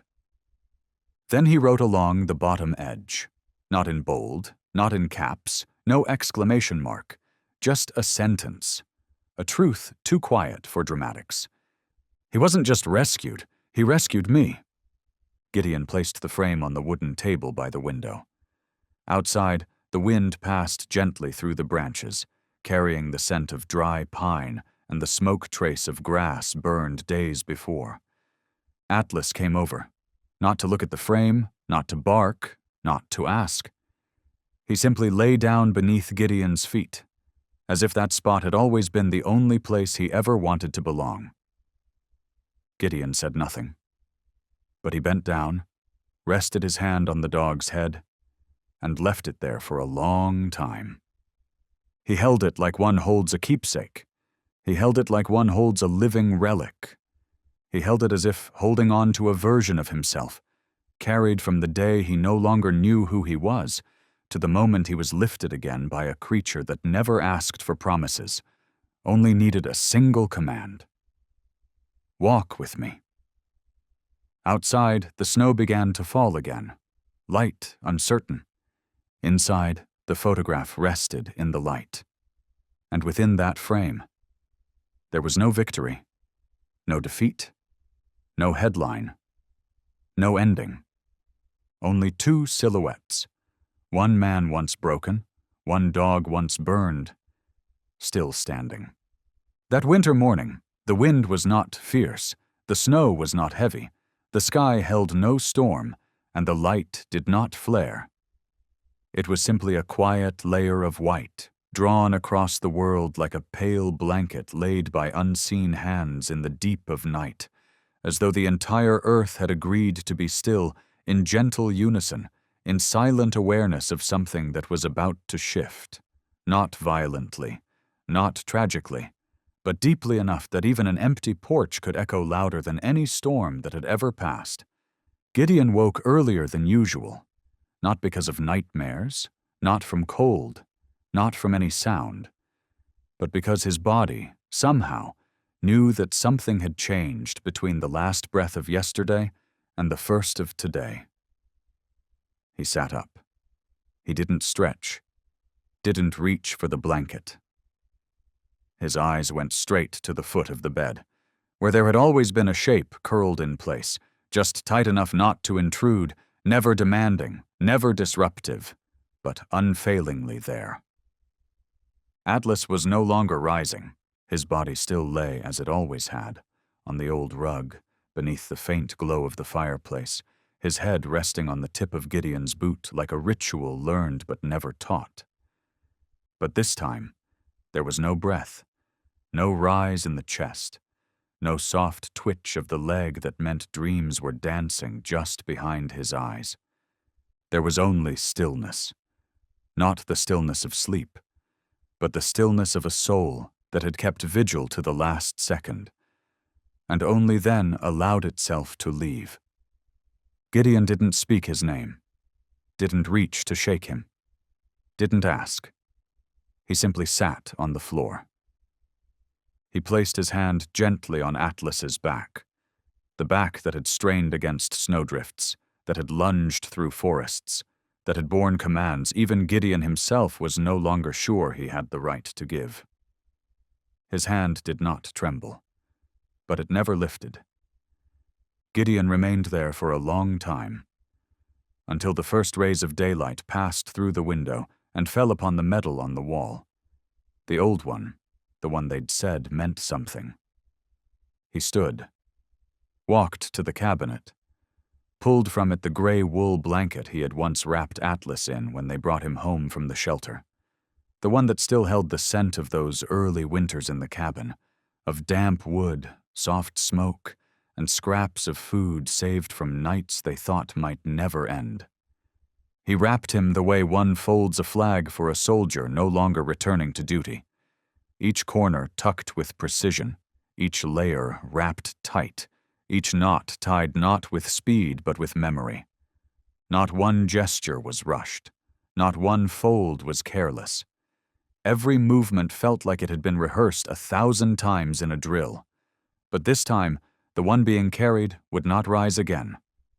Gideon dug the grave himself, under the great oak in the yard, the one Atlas used to watch from every evening, the one under which he had tracked every stranger until they vanished from view. That tree had seen many winters, its roots deep, its arms wide, its bark thick as an open hand outstretched towards the forest. He didn't call for help, didn't rent a machine, just a shovel, bare hands, melting snow against a brow lined by more than age. The ground was hard, but not harder than his resolve. The resolve of someone who had once dug foxholes under fire, who had built cover for guns, who had buried friends in far-off soils. This time he dug not for a soldier fallen in pieces, but for a comrade who had stayed whole, stayed true, and stayed until the promise was kept. Atlas was laid into the ground, not dropped, not let go, but entrusted, like placing a piece of one's own body back into the earth, not as a loss, but as a return. Gideon placed the old leash across the dog's chest, not to lead him anymore, but to remember. There had once been a bond no blade could sever, tied not by blood, but by meaning. He covered the grave with soil, not quickly, not stopping midway. And when it was done, he didn't raise a stone, didn't carve long names into marble. Just a plain wooden plank, hand-painted in crooked lettering. Atlas, the last watchman. And beneath the oak tree, in an afternoon that held no fanfare, no grief, no hymns, Gideon sat by the grave, his hand resting on the wood, eyes not wet, but quieter than they had ever been. "You kept watch for me, through years when no one else did," he said. "From now on, I'll guard what's left for both of us." Snow continued to fall, but this time no paw prints were left on the porch. Only a man's shadow remained, standing at the threshold, not lowering his guard, for there was still a post to keep, for a soul who had once protected him with all it had. Because there are things that need no monument to become legacy. A look that waited, a step that never strayed, a heart that never turned away when the world grew silent. And like Gideon and Atlas, there are bonds that do not begin in blood and do not end in loss, but quietly carry on, passed hand to hand like fire, never extinguished. If you've ever been warmed by a loyal gaze, if you've ever found peace beside a creature who never knew how to lie, if the forest once felt gentler simply because someone walked it with you, then keep that, and then share it. Share it by reaching out to a soul still searching for shelter, by listening to the wild instead of taming it, by living slower, warmer, softer, with people, with creatures, with the land. Because every act of love, no matter how small, is a way of keeping the fire alive. And one day, when your own steps begin to falter, that same fire will find its way back to you.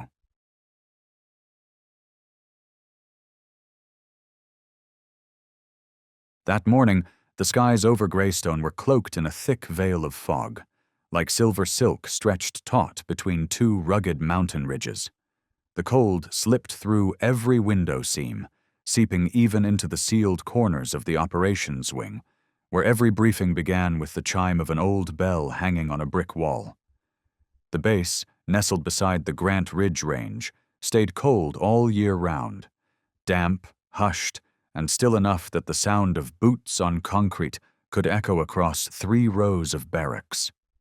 Captain Elara Quinn had arrived before first light. Her hair was tied back in a high, neat knot. Her K-9 uniform was pressed crisp, no creases. Her pace was steady, not rushed, even though the day's schedule had already begun tightening around her like a clock winding down. She was a woman of habit, but also a woman of instinct, the kind her team trusted to keep a K-9 unit running in conditions where even machines couldn't warn fast enough. She paused at the K-9 kennels, drew a key from her belt, inserted it into the biometric lock, and pulled the gate open with just enough force, not loud enough to stir the others. In the far corner of Kennel 4, Valor was already on his feet. He didn't bark, he didn't whine. He simply stood there, head tilted slightly left, as if listening to something far beyond the walls, where the first winds of the day brushed past the highest radar tower. Valor, a jet-black German shepherd with a broad chest, cold gray eyes, and a stride that carried a quiet determination impossible to ignore.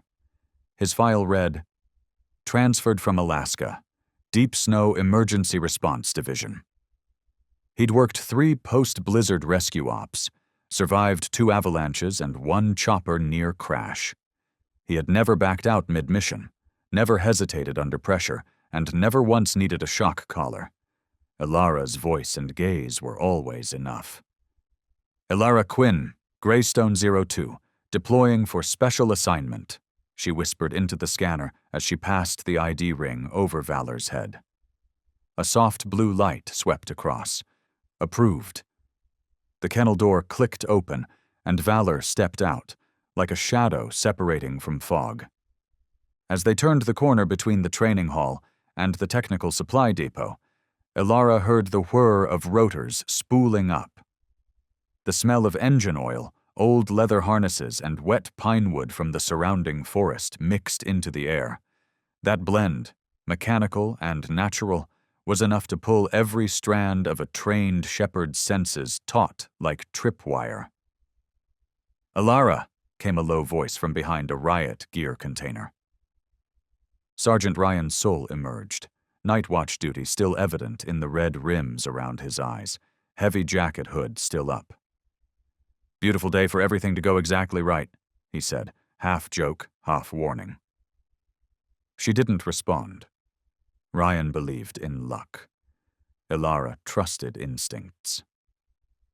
Ahead, the helipad opened like a wound in the highland forest. The UH-149 chopper sat freshly painted, light gray with white streaks and a stylized triangle insignia on the tail.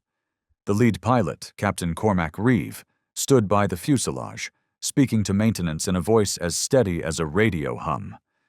Reeve, once a relief pilot in South Sudan, was also the man who famously said into a comms mic, "I don't trust dogs, I trust radar." Ilara clipped her tracking beacon to her soft armor vest. Valor stayed by her side, never straying half a step. Their footfalls matched perfectly, like two heartbeats trained to beat in sync. "Mobile Unit 03, arriving at the pad," she spoke into her comms. "Confirmed," replied Lieutenant Salen, today's tactical coordinator.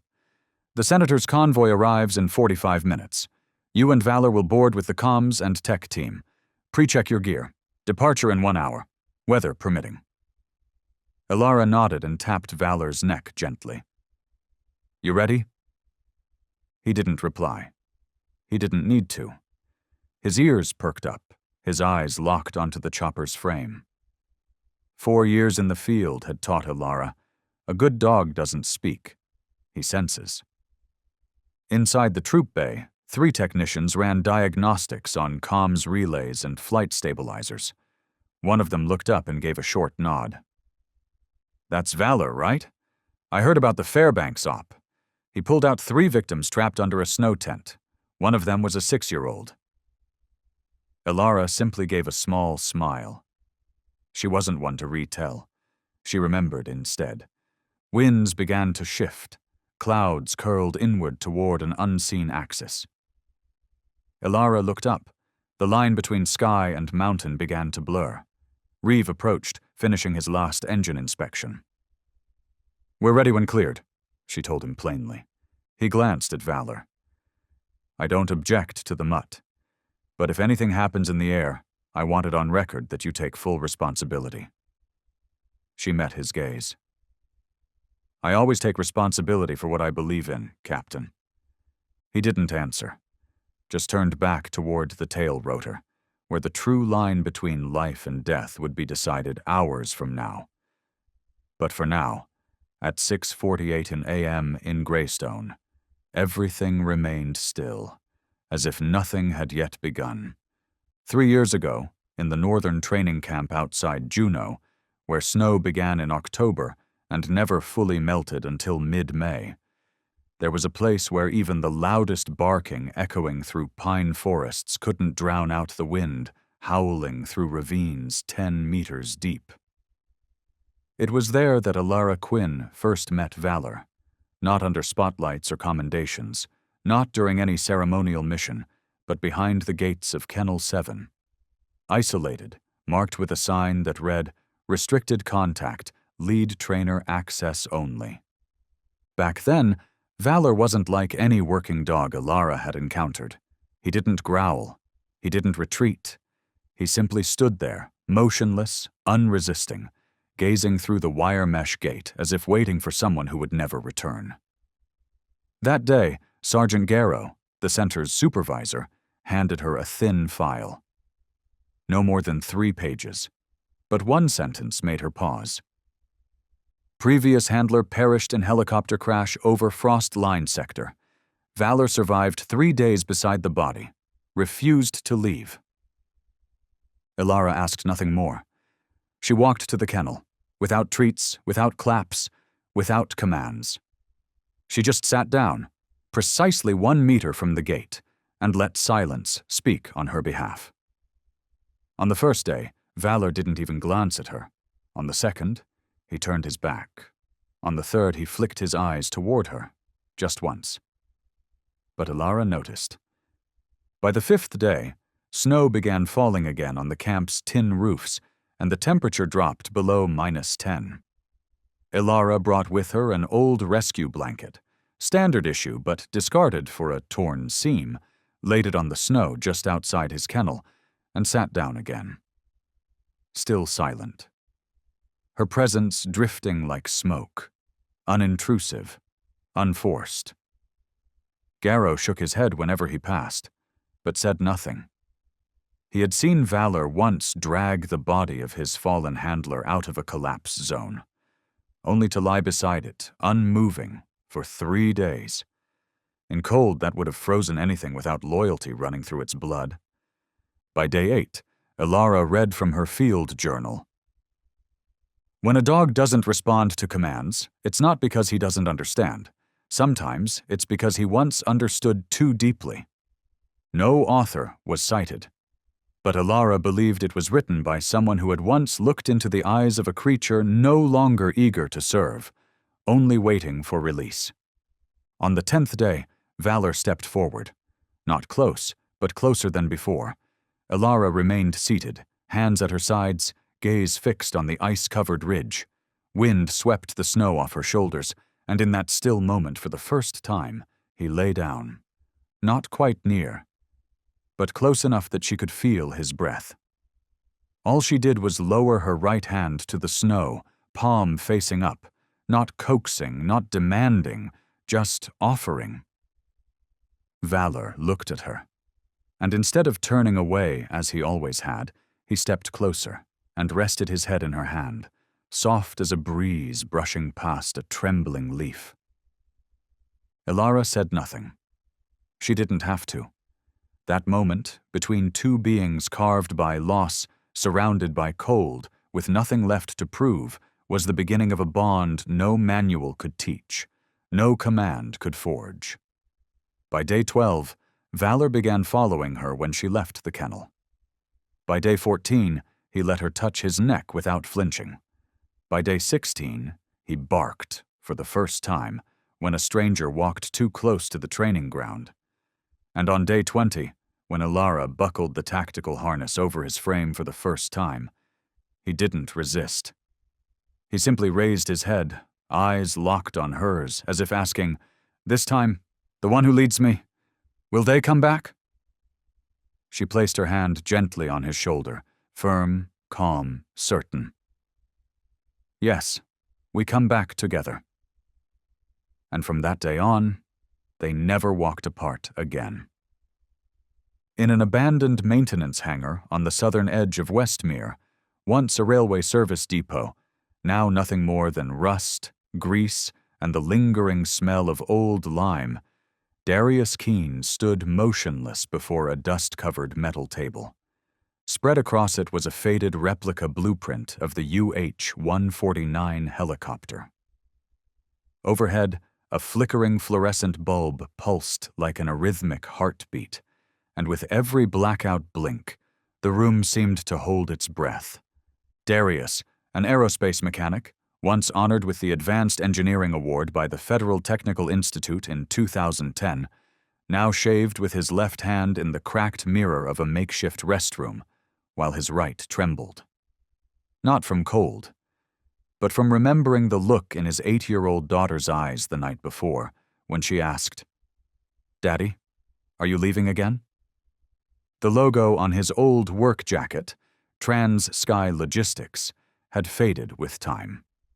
The corporation had once been his pride, the place he spent 12 years climbing from maintenance technician to flight ops supervisor. But when the government flight contract was awarded to a rival, Orion Aerotech, everything collapsed in textbook fashion. The landing gear failed before takeoff. No severance, no explanation. Just a transfer notice and a downsizing list. Darius fell somewhere between page 2 and 3.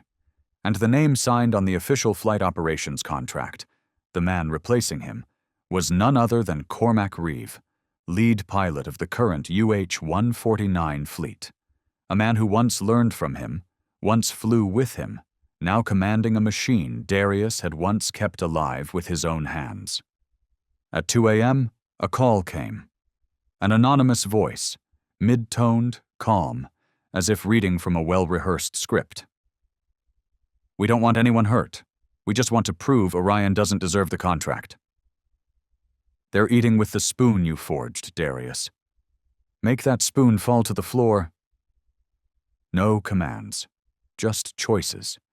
An envelope with $8,000 in cash, a mini hard drive containing the UH-149's updated structural schematics, and a cloned access keycard for night entry into the Greystone Auxiliary Maintenance Bay, courtesy of an unnamed insider. No mention of death, no threats of consequence. Just a simple ask. Introduce a minor technical failure, enough to ground the helicopter, delay the mission, and blemish Orion's safety record. It all sounded reasonable. Darius had once repaired aircraft battered by wind shear in North Dakota. He once detected a hydraulic leak just by listening, by identifying a vibration subtler than 0.5 hertz. He knew the truth. You didn't have to break a machine. You just had to scratch it in the right place. That night, he donned an old coverall, laced up weathered safety boots, and entered the auxiliary maintenance wing with the provided ID. He walked like he used to. Not fast, not sneaky, just routine enough that even the security system didn't blink. His target, the joint where the main transmission shaft met the tail rotor linkage, a spot where, with the right microfracture, no immediate failure would occur. But in high wind, at critical RPMs, stress would do the rest. He brought a compact hydraulic press, normally used for tensile testing, this time repurposed to apply microscopic pressure beneath the alloy casing, on a connection point no eye could check without tearing the assembly apart. It took 26 minutes. Not a single sound. No tampering with fuel. No interference with electrical systems. No pressure trip alerts. Just a whisper-thin scar. Then he left Greystone at 3:48 a.m., passing through the motion sensor doors with the calm of a man doing overtime. In a different room, on the third floor of a building ironically labeled Operational Security Coordination Office, someone was reviewing Orion Aerotech's upcoming flight schedule. No military uniform, no rank insignia, just a ringed hand, an unsealed envelope, and a faded logo on the wall behind them, remnant of a defunct cargo airline. Did he do it? Yes, on time. Exact spot. Good. We don't want to crash. We just want chaos. Meanwhile, Darius sat in his car for an hour. Not out of fear, but because his heart wouldn't beat right. He stared at the steering wheel, then at his hands. They weren't trembling anymore, but his forehead was soaked. He went home, took a cold shower, and lay next to his daughter without sleep. The next morning he got the update. The flight was still on schedule. No delays, no anomalies. Everything's progressing as planned. He didn't smile. He didn't frown. He just exhaled. Because deep down, he knew. What he had set in motion was no longer in anyone's control. That morning, Launchpad 3 at Greystone Base was unusually crowded. Government comms vehicles lined the edge of the tarmac, weighed down by bundled antenna rigs and long-range broadcast cameras. The military logistics team had erected a temporary checkpoint under a semi-automatic canopy. Soldiers, technicians, journalists, and coordinators, each in a different uniform, moved between overlapping radio chatter and the rising hiss of tail rotors beginning their warm-up spins. The helicopter formation included 3 aircraft, one for navigation, one for VIP transport, and one for aerial defense.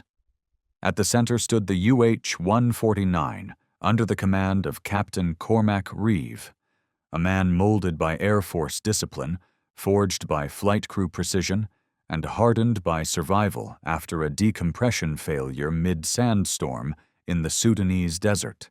Cormac didn't speak much, but each nod carried the weight of a stamped directive. He had flown with special ops, performed medevac under gunfire, and once refused a high-level mission because a maintenance check didn't meet protocol. He trusted process. He trusted machines. And he had no fondness for K-9 units, not out of disdain, but because he believed a machine with known limits was more reliable than a creature governed by instinct. Ilara had seen it in their first meeting. His eyes paused on Valor for less than 2 seconds. No hostility, just absence of trust.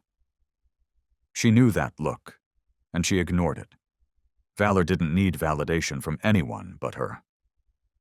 Engine start in 20. Reeves' voice came through the comms as he ran diagnostics on the left side switch panel. Nearby, Flight Engineer Sergeant Brenna Ives was checking the oil pressure on the auxiliary lift system. She was the only member of the crew who had once seen a dog detect a fuel line rupture in Kandahar.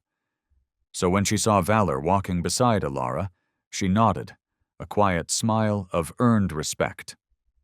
Outside, Lieutenant Salin, today's ground operations lead, was trying to re-establish a routing uplink with civilian security handling the senator's escort. The schedule was now 7 minutes behind, due to a delay in data sync from the primary satellite feed. The government media team repeatedly asked about the launch window for recording and broadcast coordination. A war correspondent team demanded to mount a camera on the tail strut, a request quickly denied. Tension hung thick. Even the safety banners on the perimeter fencing seemed to fade beneath the pressure. Everyone spoke louder. Everyone wanted final authority. Everyone moved like the clock had betrayed them. Reeve exited the cockpit and walked the aircraft's length like a conductor checking each string before a storm. He crouched to feel the fuel line. Unlatched the mid-panel diagnostics hatch, then approached the tail rotor, resting thumb and forefinger on the rotor coupling, gliding them across the flawless alloy surface without a word. From a distance, Alara watched. She never interrupted a pilot's inspection, least of all Reeves. But something, faint, fleeting, made her stop. It wasn't the fuel. It wasn't the metal. It was something else. Thin, unnamed, like a whisper in the chest that didn't quite become a breath. Valor stood by her side. No barking, no signals. But his ears flicked, left, then right, then upright, tuning into something beneath the audible. Something off? Brenna stepped closer, her voice low. Alara shook her head. Not sure. Maybe just a feeling. Brenna smiled, but her eyes didn't. When someone like you feels something, it's worth checking again. Alara nodded but didn't move toward Reeve. All systems had passed, all indicators stable, engine core temperature at nominal, no internal alerts from onboard diagnostics. She had no formal cause to call a delay. A civilian tech passed by, carrying a signal control scanner. His badge read, D. Keene, Temporary Contractor, Trans-Sky Logistics. Alara paused. The name meant nothing. No reason to doubt. Civilian approvals were already signed off. Reeve returned. We're ready for pre-lift warm-up. Your team clear? Valor's gear is prepped. Noise-canceling headset and tactical harness secured. I've programmed his emergency signal into the comms relay, Alara answered. Just make sure he doesn't disrupt our lift curve. He's steadier than a few crew I've flown with, she replied. Her tone wasn't loud, but it was firm, not sharp, but solid. Reeve gave a half smirk. We'll see soon enough. 3 short beeps came through the comms. Command to flight team. Pre-launch countdown initiated. All personnel to stations. Rotor spin in 120 seconds. People began to move. Straps were secured. Cargo rechecked. Cameras packed up. Security pushed the perimeter outward. The wind shifted from the west, sharp with cold, laced with damp soil not yet freed from morning dew. Overhead, the sky layered itself in bands of gray like folded thoughts left unopened. Alara stepped onto the aircraft ladder, left shoulder bearing the harness, eyes fixed on the aircraft now starting to hum beneath its skin. Behind her, Valor followed. No hesitation. Not yet. The main rotor began to spin, from a slow hum to a growing roar, blasting dirt and loose papers across the tarmac. That sound, compressed, resonant, wasn't just noise, it was a signal. A pulse in the chest of anyone who had ever flown in a military bird. A warning that from this moment on, nothing on the ground was in control anymore. Alara placed one hand on the stair rail, her eyes flicking to the left side gear compartment. She had checked twice. Valor's noise-canceling headset, harness clip, paw guards, everything in place. One more step and she would turn, give the signal, and he would follow. But he didn't. Valor stood at the base of the stairs, paws planted firmly on the cold concrete, ears upright. His gaze wasn't on her, but locked onto the body of the aircraft. His breathing was slow, not erratic, not panicked, but deep, like something had silently tripped an alarm inside him. Valor. Ilara called his name again, not loud, but clear. No response, no movement. Wind from the spinning blades whipped her jacket forward. Strands of hair slipped loose from her helmet. She stepped down, locking eyes with him. Up. Still motionless. The way Valor stood, not shaking, not frightened, not confused, sent a chill through her spine. She'd seen him in chaos, watched him leap into a ravine to signal for rescue, seen him charge into fire to find survivors. But never, never had he refused a simple command. "Is there a problem?" Reeves' voice cut through the headset like a blade. "Hold," Ilara said, touching her earpiece. "He's frozen." "Frozen? Tech already cleared every system. You want to wait for the weather to turn now?" Ilara didn't answer. She dropped to one knee beside Valor. Her hand brushed aside the edge of his tactical vest, checking for snags. No injuries, no debris in the pads, nothing visible. "Valor," she murmured, like whispering to a soldier who had seen something no map could chart. He didn't growl. He stepped back once, raised his head, ears fully alert, and stared at the tail section of the aircraft. Ilara knew that posture. It was the same way he stood outside the supply hangar in February, moments before a gas leak was discovered. The same stance he held when he blocked a soldier carrying an unregistered weapon during drills. Not fear. Warning. "What is he doing?" Reeve had stepped down from the cockpit, wind blasting his flight suit as the rotor spun harder overhead. "He smells something," Ilara said quietly. Her voice didn't tremble, but it dropped by a note. Reeve frowned. "I checked that aircraft 3 times. Engineering signed off. There is nothing to delay us. The senator arrives in 10 minutes. "He's never false alarmed." "Dogs make mistakes too, Quinn. You want to gamble the mission on a gut feeling?" Ilara stood. The wind folded their tactical jackets into jagged shapes. Her gaze didn't blink. 3 years. Not once has he misread a threat. If Valor refuses to board, then something inside that helicopter isn't right. Reeve inhaled, scanning the tail, then looked back at her.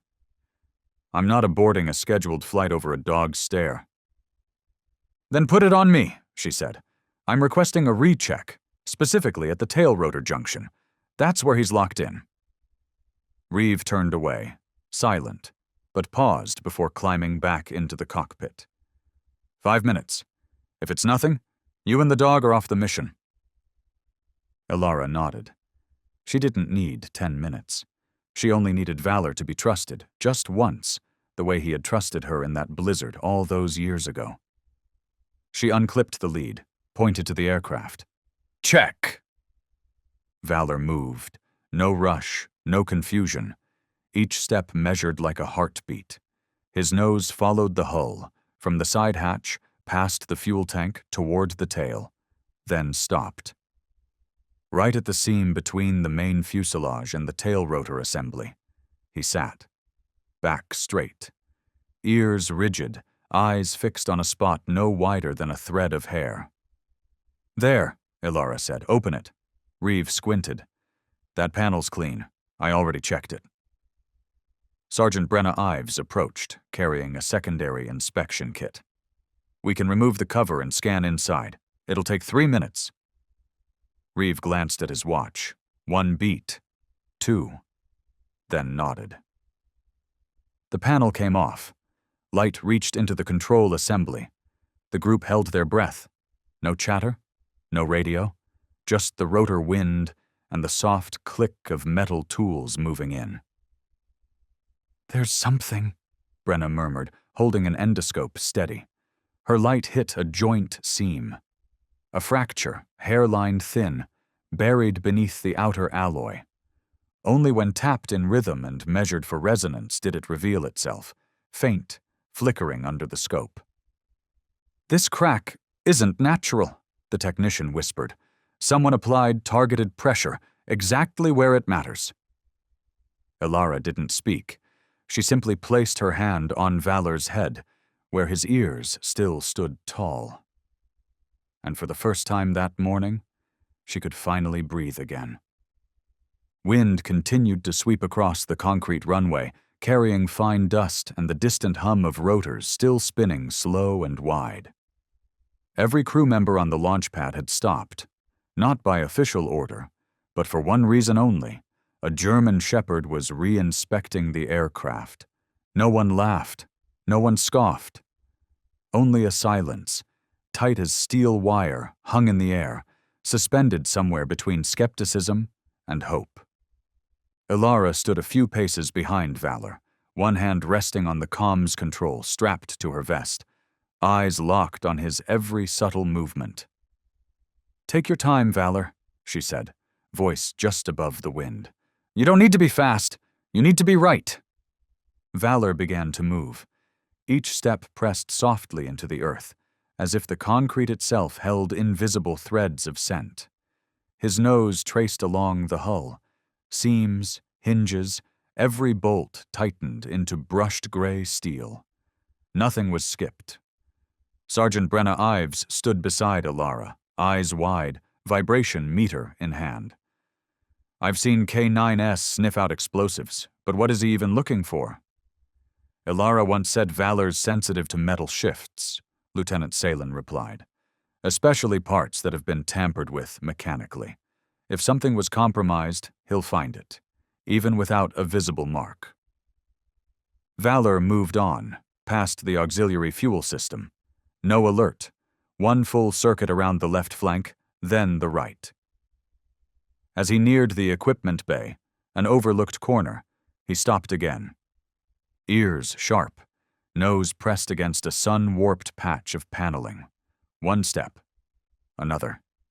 Then his gaze locked low, near the cooling system housing at the aircraft's underbelly.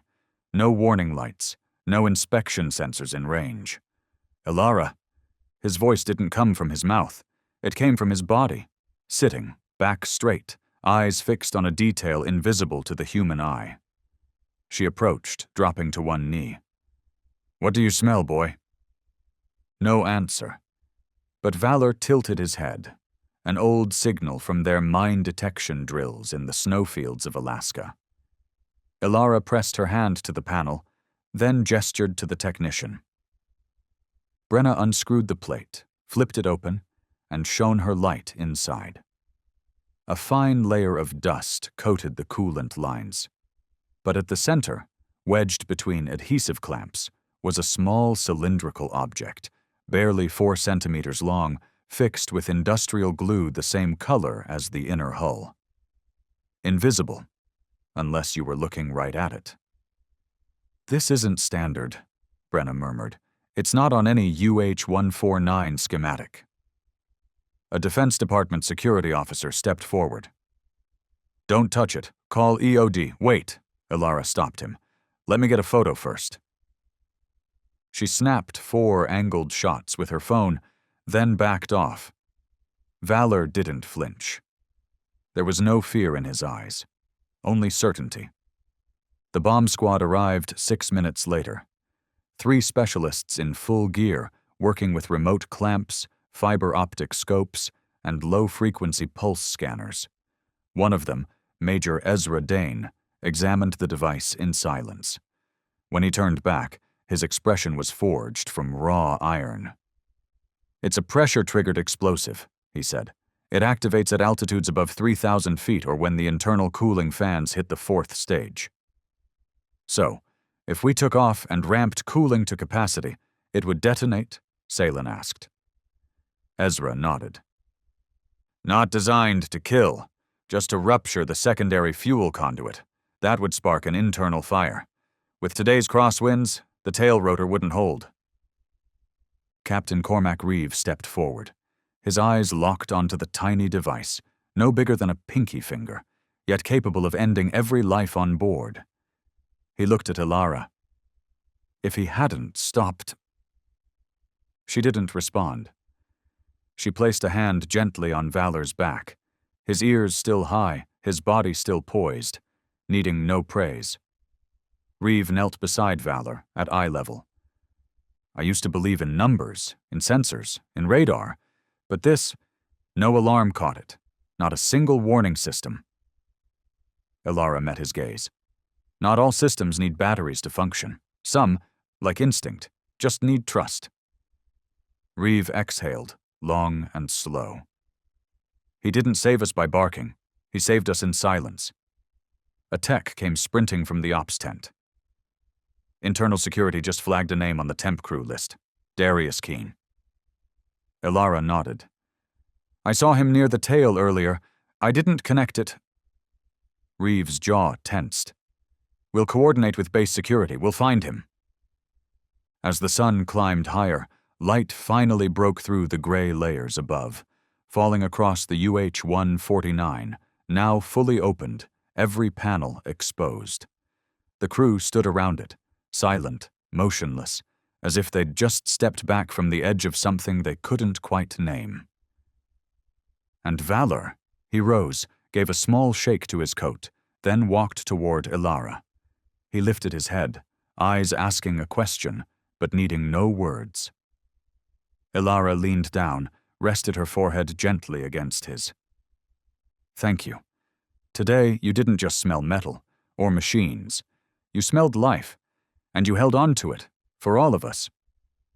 Once the sabotage device was removed, all eyes gravitated toward the same place, as if that one spot had become the epicenter of an invisible earthquake.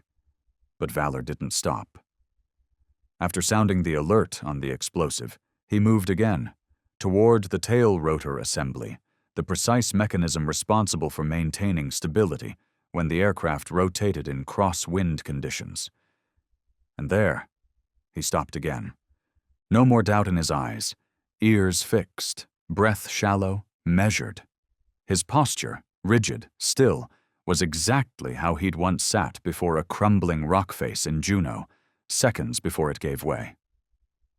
Ilara understood instantly. She raised her hand. Tail rotor section, left side, below the primary joint. Brenna didn't question it. She and two technicians began removing the auxiliary access panel using specialized tools. 4 bolts came free. As the metal casing peeled away, no one spoke. Noon light struck the linkage casings beneath. Nothing obvious, Brenna noted, angling a scope inside. But Valor doesn't make mistakes. One of the techs, Jules, a former lead from high-level repair teams, crouched close and pulled out a microfracture sensor, a digital lens capable of detecting surface flaws smaller than 0.1 millimeter. He scanned the transmission shaft and froze. Here, he whispered.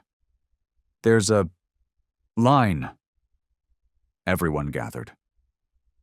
Under the adjusted angle of light, a faint gray streak, thinner than a hair, ran horizontally along the joint between the power shaft and the rotor control coupling, nearly invisible, but the pressure gauge confirmed. Deformation detected. This isn't friction damage, Jules added. It's a stress fracture from directed pressure at a precise angle. Captain Cormac Reeve stepped forward, leaned in with a scope, and stared at the spot for several long seconds. When he rose, his voice was cold steel. If that rotor spins under standard RPMs in this wind, this crack will widen. When it breaks, the tail rotor loses directional control. Would that be enough to crash the aircraft? A logistics officer asked. Cormac nodded. When the tail rotor fails, the aircraft starts to spin from torque backlash. The pilot loses yaw control. In these winds, with this altitude shift, we won't stay airborne. Any tier of our flight crew trained to handle that? Lieutenant Salen asked, already knowing the answer. None, Cormac said. Not even me. We'd lose the cabin in 10 seconds. No one spoke for 10 more. Brenna ran a metallurgical scan across the crack. The results flashed up. Abnormal pressure, uneven dispersion, stress radiating from the inner surface outward. Someone pressed into this with specialized equipment, she said, not to destroy instantly, but to wait, for altitude, for vibration. Then, fracture. Ilara crouched beside Valor, pressing her hand to his side. You smelled that change in structure, didn't you? Valor didn't respond. His eyes remained locked on the fracture, as if it were not a flaw, but a threat with shape. The way his paw settled forward, light but final, told everyone. This was the thing he would not forgive. Cormac touched the shaft once more, then pulled back. His expression darkened. This helicopter was serviced 24 hours ago. Every technician logged. Salen moved quickly. Pull the full roster of technicians with close access. Check surveillance from the last 72 hours. Prioritize the tail rotor area. Extract all auxiliary access logs. Ilara stepped back to let the team work. She sat next to Valor. You saw what no human eye could. You smelled air that had been broken, in a way no machine could measure. Valor tilted his head and tapped his nose to her hand. A small gesture, but it told her everything. He understood what he had just saved. 30 minutes later, the initial investigation results reached Lieutenant Salen. A temporary keycard, issued to Darius Keene, had been used to access the rotor assembly bay at 2:43 a.m. on the very day of routine maintenance. Simultaneously, camera footage surfaced. A man in a cap, holding handheld inspection tools, approaching the tail rotor. He spent 28 minutes in the bay. No senior technician accompanied him. Cormac reviewed the footage in silence. He knew what he was doing. No hesitation. No scanning. He went straight to the target. Ilara checked her watch. Just over an hour until Senator Maynard was due at Greystone. She turned to Salen. We have to assume this wasn't a lone actor. This was a link in a larger chain. And Valor remained in place, still watching the crack, as if the snow hadn't yet melted, as if the stone might still fall. The afternoon sun slanted through the wire fencing of Greystone Base, casting jagged shadows across the concrete like a torn blueprint left behind in an abandoned design lab. People still murmured near the cracked rotor shaft, but when the secondary security team arrived, they proposed something everyone silently agreed was necessary: a full sweep of the passenger bay, including auxiliary seats and the emergency supply compartments. Cormac Reeve didn't object. He stood with arms crossed against the fuel tank, eyes scanning the inspection crew like a soldier watching the battlefield he'd just survived. If someone planted a device in the rotor, then there's no such thing as a safe zone. Ilara nodded. Valor sat beside her, eyes never leaving the aircraft. He was like an auditory sentinel, where silence carried more signals than sound. Major Ezra Dane took direct command of the sweep. He stepped into the passenger cabin, where 6 auxiliary seats lined both sides. At the far end, a rescue compartment, housing blankets, spare oxygen masks, first aid kits, and emergency tools, was normally checked last. Statistically, it had the lowest risk. Ezra signaled to a technician named Luca to unlock it. A soft click. Hinges gave way. Luca leaned in, reaching for the first aid box. I heard a sound, Luca said, his face tightening. He didn't have time to pull back. Click. A sound barely louder than a pen cap snapping shut, but enough to send hearts clenching. Boom. A small blast erupted from inside the emergency bay. The pressure threw the panel open with a metallic slam. Luca was hurled backward, hitting the seat column and collapsing to the floor. Pale gray smoke rose, biting with the acrid sting of fast-burn chemicals. Medic! Get a medic! Ilara rushed forward. Valor was already at her side, nose to the ground, eyes scanning every shattered piece of casing. Cormac shoved aside a technician, dropping to assess. He's breathing, pulse rapid. Light burns on his right arm. Get him out, now. 2 medics entered, stabilized Luca, and moved him swiftly toward the ambulance. Meanwhile, Ezra knelt to inspect the ruined compartment. Inside, they found a scorched metal cylinder, barely the length of 2 knuckles. Its outer casing bore the precision cut of industrial laser tooling.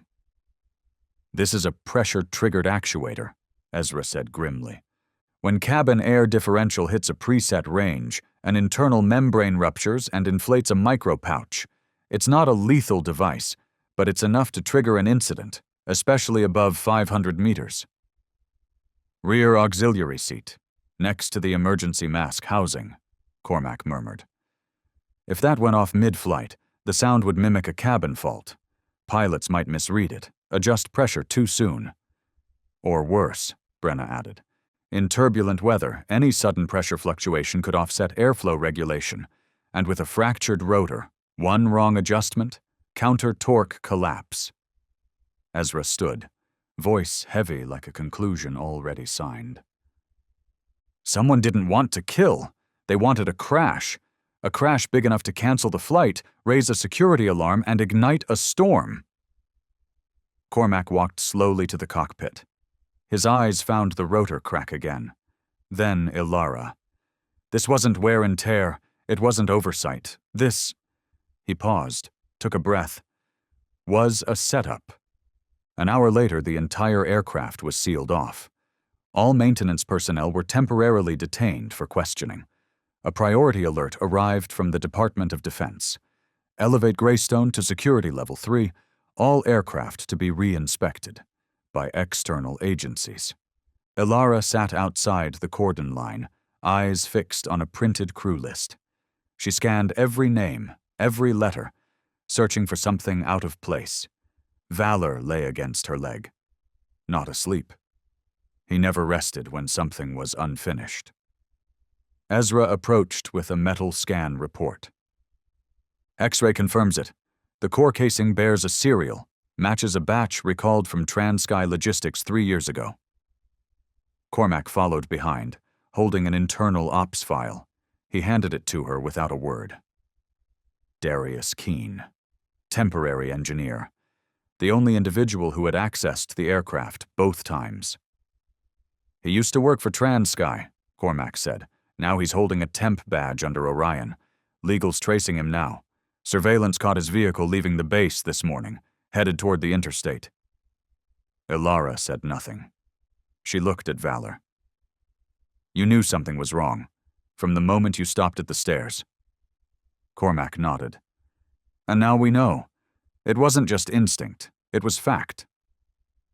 Ezra pulled out a map, unfolded it slowly. "We'll sweep every device again, but I'm convinced today's finds are just the tip.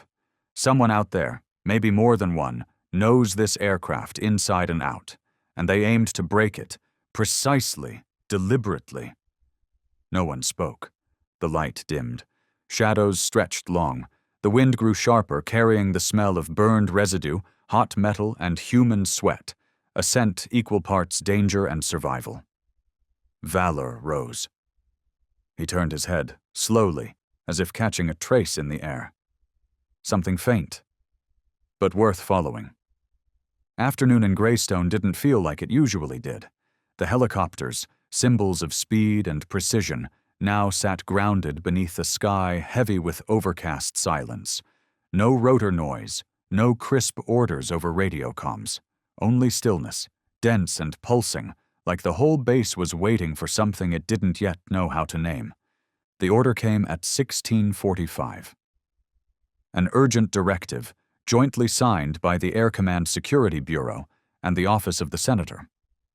The aerial inspection was canceled, replaced with a ground transport solution. No public explanation was given. The press release read only one line. "Due to weather and operational optimization, the travel protocol has been adjusted. but those at Greystone knew better. The real reason wasn't in the sky. It lay beneath a seat hatch, where a tiny click had nearly rewritten history with mechanical coldness. Ilara received the update through a private comms channel. Major Ezra Dane's voice came through, calm and exact. All flight ops are suspended. Base status elevated to open investigation. All aircraft with recent maintenance access are locked for review. She looked up at the sky. Clouds bunched to the west, dark and swollen. The last sunlight peeled off the airfield like the final guest slipping out of a party called off too late. Valor rested at her feet, head on his harness latch, eyes half closed, but his ears still turned toward every footstep near command. Cormac approached with a sealed folder in hand. Final confirmation. The explosive device, the stress fracture, and the unidentified object, they're all custom-built. None of it appears in Orion's official schematics. Ilara flipped open the file. Black and white photos of scorched components, structural fractures, and schematic overlays stared back, like pages from a mechanical conspiracy journal. Cormac studied her for a moment. I don't have doubts anymore, but others won't be so quick. She raised her eyes. You mean? Some in the investigation team are questioning how a K9 could pinpoint so accurately. Why only your dog reacted? Why only you called for a full sweep when no system had flagged anything? Ilara stood. Her gaze didn't flinch. Because I was there. Because he looked at me, and I understood. We didn't choose to follow the protocol. We chose to survive.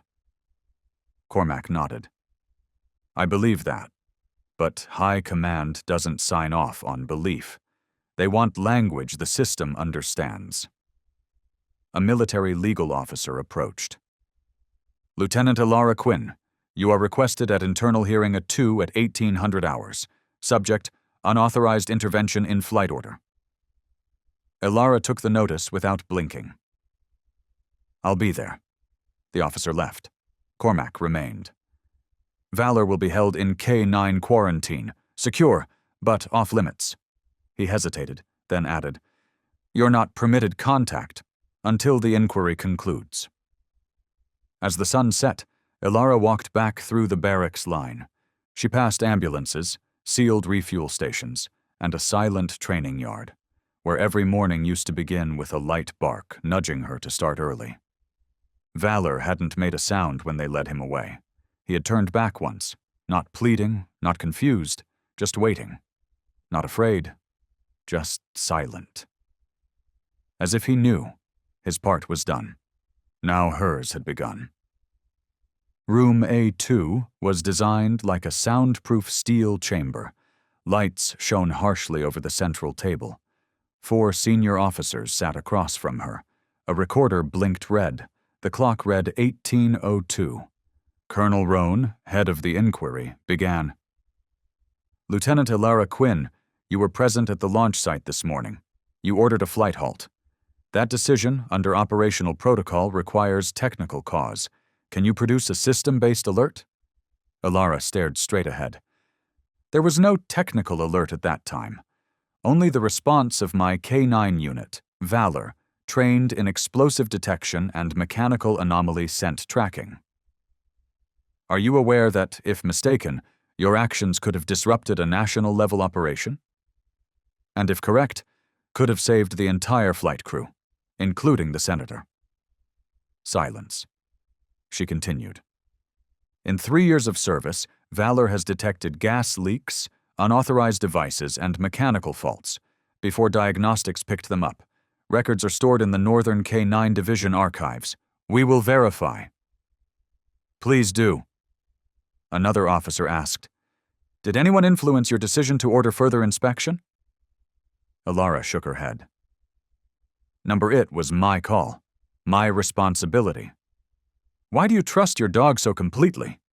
She didn't answer right away, then said, slow, clear, because some things machines don't see. But he feels them. When the session ended, Ilara stepped outside. Darkness had settled in full. The trees rustled as if Greystone itself exhaled. She stood beneath a lone tarmac lamp, gazing across the compound, toward the K9 quarters. Valor was somewhere in that shadow. He didn't know that what he smelled today might change the entire course of the life of the one who trusted him most. The Greystone Base Security Control Center sat deep beneath the command building, an underground network of servers, camera arrays, magnetic gates, and biometric scanners that ran 24 hours a day. When everything ran smoothly, no one noticed it. But when something went wrong, all eyes turned to this place, as if every answer was hidden somewhere inside its timestamp logs and cold digital barcodes. Brenna was the first to enter the analysis room. On the central monitor, a security technician was replaying access logs for the aircraft maintenance zone over the past 72 hours. Letters streamed across the screen. Loading access records, 72 hours. Cormac Reeve stood behind her, hands in his pockets, eyes taut like a wire pulled just short of snapping. He was no longer the pilot. He was the survivor, looking for the exact hand that had tampered with fate. "Freeze that," Brenna said as a frame popped up. 2:43 a.m., 2 days ago. A high-angle camera showed a man in a technician's jacket and cap stepping through the tail rotor access door. The ID badge scanned. The lock clicked open. He entered, no hesitation, no wandering, like he knew exactly where he was going. The technician zoomed in on the name tag. Darius K. Tech Access, T12. K. "Whose badge is that?" Cormac asked. The operator typed. "Temporary access, registered as Darius Keen, support tech from a subcontracted supply vendor." Brenna frowned. Greystone hasn't received any new technicians this month. All maintenance was scheduled internally. The operator ran a deeper search. A detailed registry appeared. Badge number 51,729, temporary issue, approved by Logistics Coordinator Trent Howell. Trent Howell? Cormac's eyes narrowed. He's Deputy Logistics Lead, but he's been on leave since last week. System still logged his e-signature, the technician replied, and the badge was printed on printer unit number 3, Logistics Office. Brenna tapped the console. 2 options. Either the badge was fully forged, or Trent's signature was stolen. "And the image?" Cormac asked. "His face?" The system had recorded each movement. As the man entered, facial recognition automatically captured a still frame. The image loaded. A chiseled face, sharp eyes, calculating. No mask, no full concealment. "Enhance and stabilize," Brenna instructed. Seconds later, a high-res still came into focus. Cormac leaned in. "I've met him, a year ago, when TranSky was still bidding on rotor subsystems. They sent a tech advisory group to Greystone. He was the one who trained me on the kinetic model mock-ups." Brenna glanced at him. "Name?" He introduced himself as Darius Hale. Never fully clarified his title, just technical advisor from a partner contractor. "Twice at the rotor system, same spot," the technician summarized. "And last visit, just hours before the scheduled maintenance." "He planted the device in the emergency bay," Cormac said quietly, "and seeded stress into the tail rotor assembly. Didn't need a big explosion, just perfect timing." Brenna nodded. "Trigger a tech failure, shake Orion standing, erode government trust." The operator checked another log. "Cross-checking main gate badge scans. If the badge was forged, it wouldn't match gate logs." The result flashed. Badge 51,729 scanned at South Auxiliary Gate. No facial scan. System status at that hour had been switched to maintenance override mode. "He used the maintenance window," Brenna muttered. "Slipped in without facial clearance." Smart Cormac's eyes narrowed. "But he forgot one thing. K9 units stay live overnight. They don't stream data live, but they never stop listening. The technician nodded. I'll pull thermal motion logs from Zone 2, South Gate. If we're lucky, the infrared feed picked something up. 10 minutes later, the thermal scan appeared. 2:45 a.m. One heat signature near the rotor bay access door, still for over 12 minutes, hardly moved. Exactly how you install a pressure sensor module, Cormac said. No rush, no tremor, every movement prescripted. We need a warrant, Brenna said. Darius Keene or Hale, unauthorized entry, military sabotage, aircraft tampering with potential political consequence. I'll get it directly from the base commander, Cormac said. He won't disappear. Men like that always leave a thread behind.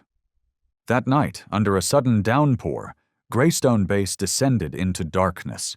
A priority dispatch was issued to all border checkpoints and regional security posts. Subject, Darius Hale, a.k.a. Darius Keene, unauthorized access, level security risk, formerly linked to Trans-Sky Logistics. Meanwhile, at the K9 quarters, Valor lay still, his eyes fixed on the window. No one had come. Ilara still wasn't allowed contact, but he remained alert. Because in him, as in all quiet soldiers, once a thread has been found, the rest of the spool cannot be forgotten. 1932, Greystone Tactical Command Center. There's a hit. Lieutenant Colonel Roan's voice cut through the ops room, eyes locked on the massive city schematic screen. Darius Hale just used a virtual bank card at a gas station 3 blocks from the central bus terminal. Timestamp, 11 minutes ago. The room shifted, as if a clock had struck the hour of action. Tactical teams were dispatched via encrypted comms, while a raised relief map was rolled out across the operations table. Cormac Reeve entered in light body armor. He didn't need the map. He had memorized every alley around that federal terminal back during urban survival drills. If he's trying to get out of the city, it'll be during peak hour. Crowded buses, hidden behind a hoodie and mask. There are 3 federal coaches prepping for departure right now. Ilara was already waiting by the corridor.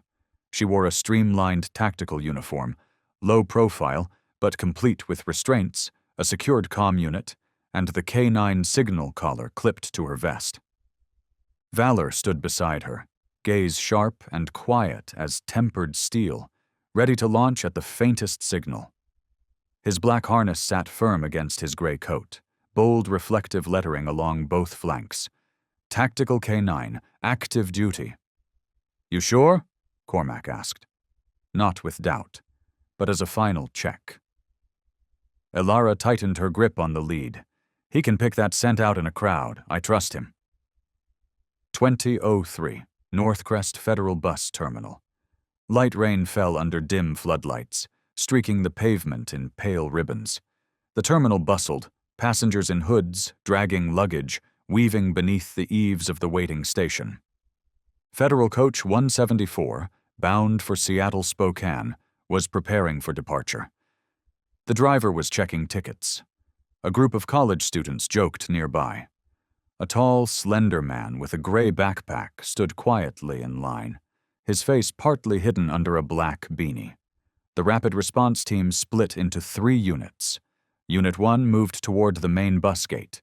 Unit 2 entered through the auxiliary platform behind the terminal.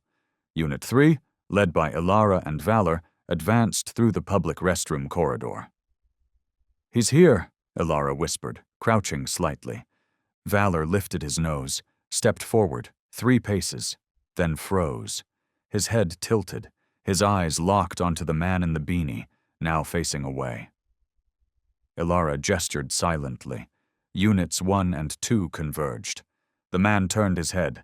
His eyes flickered. Recognition. He pivoted and moved faster toward the bus. Ilara raised her hand. Target confirmed. Intercept. Do not let him board. Valor launched. No verbal cue needed. He crossed the 5-meter gap in a blur of gray. The man saw him, swung his backpack in an arc, trying to throw it as a distraction. Mistake. Valor didn't leap. He veered, dove under the man's swinging arm, then cut back, slammed into his lower leg, driving the man off balance. The impact twisted him down. His elbow hit the stone curb. A cry escaped. Cormac and 2 agents surged forward, pinning the suspect. A pair of cuffs clicked shut. "Darius Hale," an officer read out. "You are under arrest per Article 47B, unauthorized military access, high-level equipment sabotage, and intent to compromise aviation security." The man didn't resist, just exhaled hard. Then said, "I wasn't trying to kill anyone." Ilara stepped closer. Her eyes met his. "Then why plant devices in the 2 most sensitive points of the aircraft?" Darius said nothing. Valor stood beside her, eyes unblinking, nose twitching as if trying to memorize every breath, every twitch, every unspoken detail for later. 2047, Greystone Base, Federal Interrogation Wing. Darius was transported back in an armored vehicle. No restraints, but 4 armed guards accompanied him. The system had flagged him as a former lead engineer at Trans-Sky Logistics, the same contractor once involved in a federal project on autonomous flight safety. Cormac and Ilara watched the feed from the observation room. "This isn't amateur work," Cormac muttered. He knew exactly where the Orion was weakest. A report extracted from Darius's portable drive revealed more. He had received multiple hidden payments, totaling over $50,000, through a shell corporation in Nevada. The sender, a private aviation firm that had just lost a bid on a federal contract. One quiet reveal. But enough to shake the foundation. 21:15. Ilara returns to the K-9 wing. Rain still fell in threads. Ilara stepped into the red brick building where Valor lay by the duty room door, head resting on his paws. He looked up when he saw her. No bark, no leap, just a step forward, pressing his forehead gently into her hand. Ilara knelt beside him. "You led us to the right man." Valor exhaled softly. He curled beside her, ears finally folding back, not from exhaustion, but because the long watch for tonight could rest. 22:03, Interrogation Room 3, Federal Security Wing, Greystone Base. The lighting was calibrated just enough to highlight every bead of sweat. A single metal table stood in the center. 2 chairs face to face. One-way mirror to one side, reflecting the room to those outside. But from inside, Darius Hale sat alone. His hands were cuffed in front of him. The cold composure he wore at the bus station had faded. No longer the calculating stare from surveillance footage. Only the clench of his jaw, and a blink rate betraying nerves. On the other side of the mirror, Ilara stood still. Valor lay low, head resting on the cool tile, eyes fixed on the man inside. No bark, no wasted motion. "Bring the K-9 into visual proximity," Cormac said, "but don't let him see the dog's full form. Let the reflection do the rest." Ilara nodded. "He doesn't need to bark. The man will know he's there." A technician dimmed the lights, 2 notches. The one-way mirror still worked, but now just enough to cast a faint outline of the observer into the room. Darius twitched. His fingers tapped an irregular rhythm against the table. Then a shift.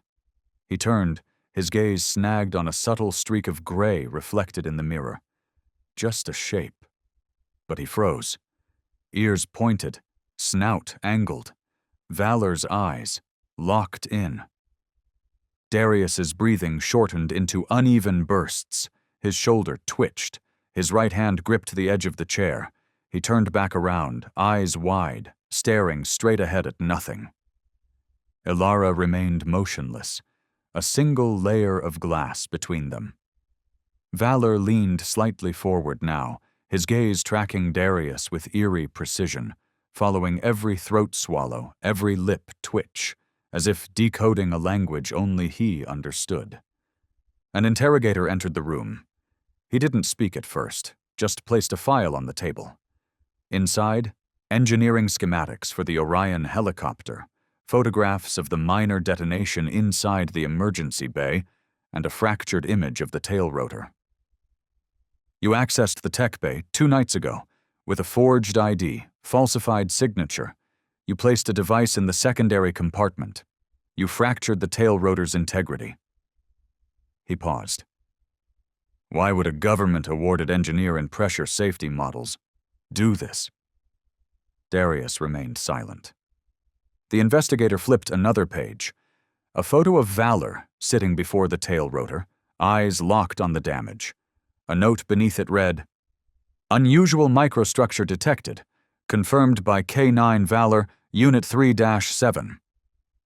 You didn't account for this, did you? The investigator continued. You could spoof infrared, predict blind spots on cameras.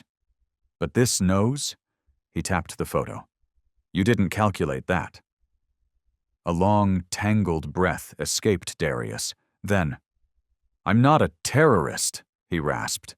You planted an explosive device aboard an aircraft scheduled to carry a senator and the Federal Defense Tech Board. I just wanted a malfunction, he muttered. Just something small enough to trigger a review. A reason for the government to reconsider the contract. With TransSky? Darius nodded slowly. After the company lost the Orion contract, everything collapsed. Stocks plummeted. People were laid off. I was in the redundancy pool. No one needed a pressure safety modeler for tech that went to another firm. Who approached you? Gale Industries, a shell group made up of former TransSky people. They said all it'd take was a minor fault, enough for the current fleet to be grounded for 3 months. That would reopen bidding. I was promised $75,000 if the malfunction looked natural. And the trap in the emergency bay? Darius swallowed. I used an old spec layout, inserted a low-pressure gas module into the secondary hold. It was only supposed to trigger under altitude pressure. No one would be hurt if they were seated far enough. I calculated the buffer zone. But it detonated on the ground. Trigger system misfired. Maybe the valve was off. I was rushed. The investigator shut the file. Your miscalculation nearly blew a federal air unit sky high, and the only reason it didn't was a dog that didn't follow orders, only his nose. Darius lowered his head. No rebuttal. No excuses. Ilara stepped into the hallway. She didn't need to hear the rest. Valor followed, paws soft on tile. When they reached the rear courtyard, where the lights no longer reached, she knelt and unbuckled his harness. You spotted him before anyone else, she whispered. You didn't just sniff out metal, you sniffed out the lies. Valor didn't bark. He pressed his head into her hand.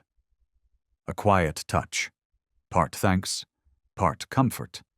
In a meeting room several buildings away, the commanding officer and federal reps signed off on an expanded investigation order. TransSky was officially placed under federal scrutiny. All projects tied to them were frozen. At the bottom of the document, a handwritten note. Recommend integration of K9 units as final stage inspection before clearance to flight, based on the Greystone Protocol. Signed, Colonel J. Harrow, Federal Rapid Response Command, 2312, Records Room A5, Greystone. The chill seeped from the brick walls and flickering fluorescent lights, pale, like a blank page waiting to be written on. Ilara placed the case file on the desk, her hands still marked with the scent of sweat and the faint tang of metal from Valor's harness, removed not long ago.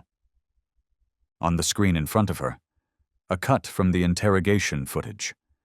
Darius Hale, in a gray shirt, no longer the neat figure in his personnel file, sat hunched over, hands shielding his face. The sound played, not loud, but each word seemed pulled from a chest already cracked open. I didn't mean to kill anyone. I just wanted to make them stop, to make them look again. Across from him, the investigator kept both hands still on the folder's edge, his voice even. You calculated everything. But not the weather, did you? Darius lifted his head, His eyes were wet, but not with the tears of self-pity. They were the kind that came when a man finally saw the wheel he'd pushed over the hill, now shattering at the bottom, and realized too late that momentum waits for no one. "The cyclone. I thought it would arrive later," Darius mumbled. "I trusted the forecast. I believed the module would only make noise, force an emergency landing." "But what if it happened the moment the rotor fractured?" the officer asked. "I didn't expect both faults to align." Darius clenched his hands. It was like a hairline crack in glass, thin, silent, then everything shattered. Flight safety analysis. Wing, Greystone Cormac Reeve held a simulation report in his hand. If the emergency bay's microblast had gone off at 1,600 meters altitude, the tail rotor would have lost lateral stabilization, the chief engineer explained. Result, 42 seconds of uncontrollable yaw, followed by 23 seconds of reversed torque rotation, and then total spiraling descent. And with the cold front shear at that time, any wrong input would have doubled the spin rate. Cormac closed the folder. He didn't plant a bomb, but he triggered a chain reaction no one could control. "You don't need explosives to kill someone," the engineer said softly. "Just one wrong variable, in the right place." 2354. K9 Training Yard, rear block. Elara stepped out from the records wing. Valor was still there, though the hour was late. He sat in the middle of the yard, wind stirring the fur along his shoulders. No one had told him to stay. But some instincts don't wait for commands. They just need a reason to exist. She walked to him, knelt beside him. "Darius says he didn't mean to hurt anyone." Valor didn't respond, but he turned his head, not with blame, not with forgiveness, just the gaze of a creature who had seen both lies and fear and could tell them apart by breath alone. Elara gently ran her hand along his back. "He didn't understand?" she murmured. "Every change in a system is a pulse on a life thread. Every action pulls another string to break." From her jacket pocket, she pulled a worn photo. Valor, standing beside her during their first rapid response deployment. His vest was streaked with mud from that avalanche in Alaska, where he led them for 18 hours across the ice to reach a trapped engineer beneath a crushed sled. She looked at the image. "You knew which way the cold wind would come. You knew where the crack would begin. But he only saw the contract." 0021. Emergency briefing room, Greystone Brenna presented the final report. Darius Hale was laid off during TransSky's restructuring last year. He was approached by a covert investor, backed by Silverbeam Aviation, a subsidiary formed just 2 months after Orion won the contract. Cormac continued.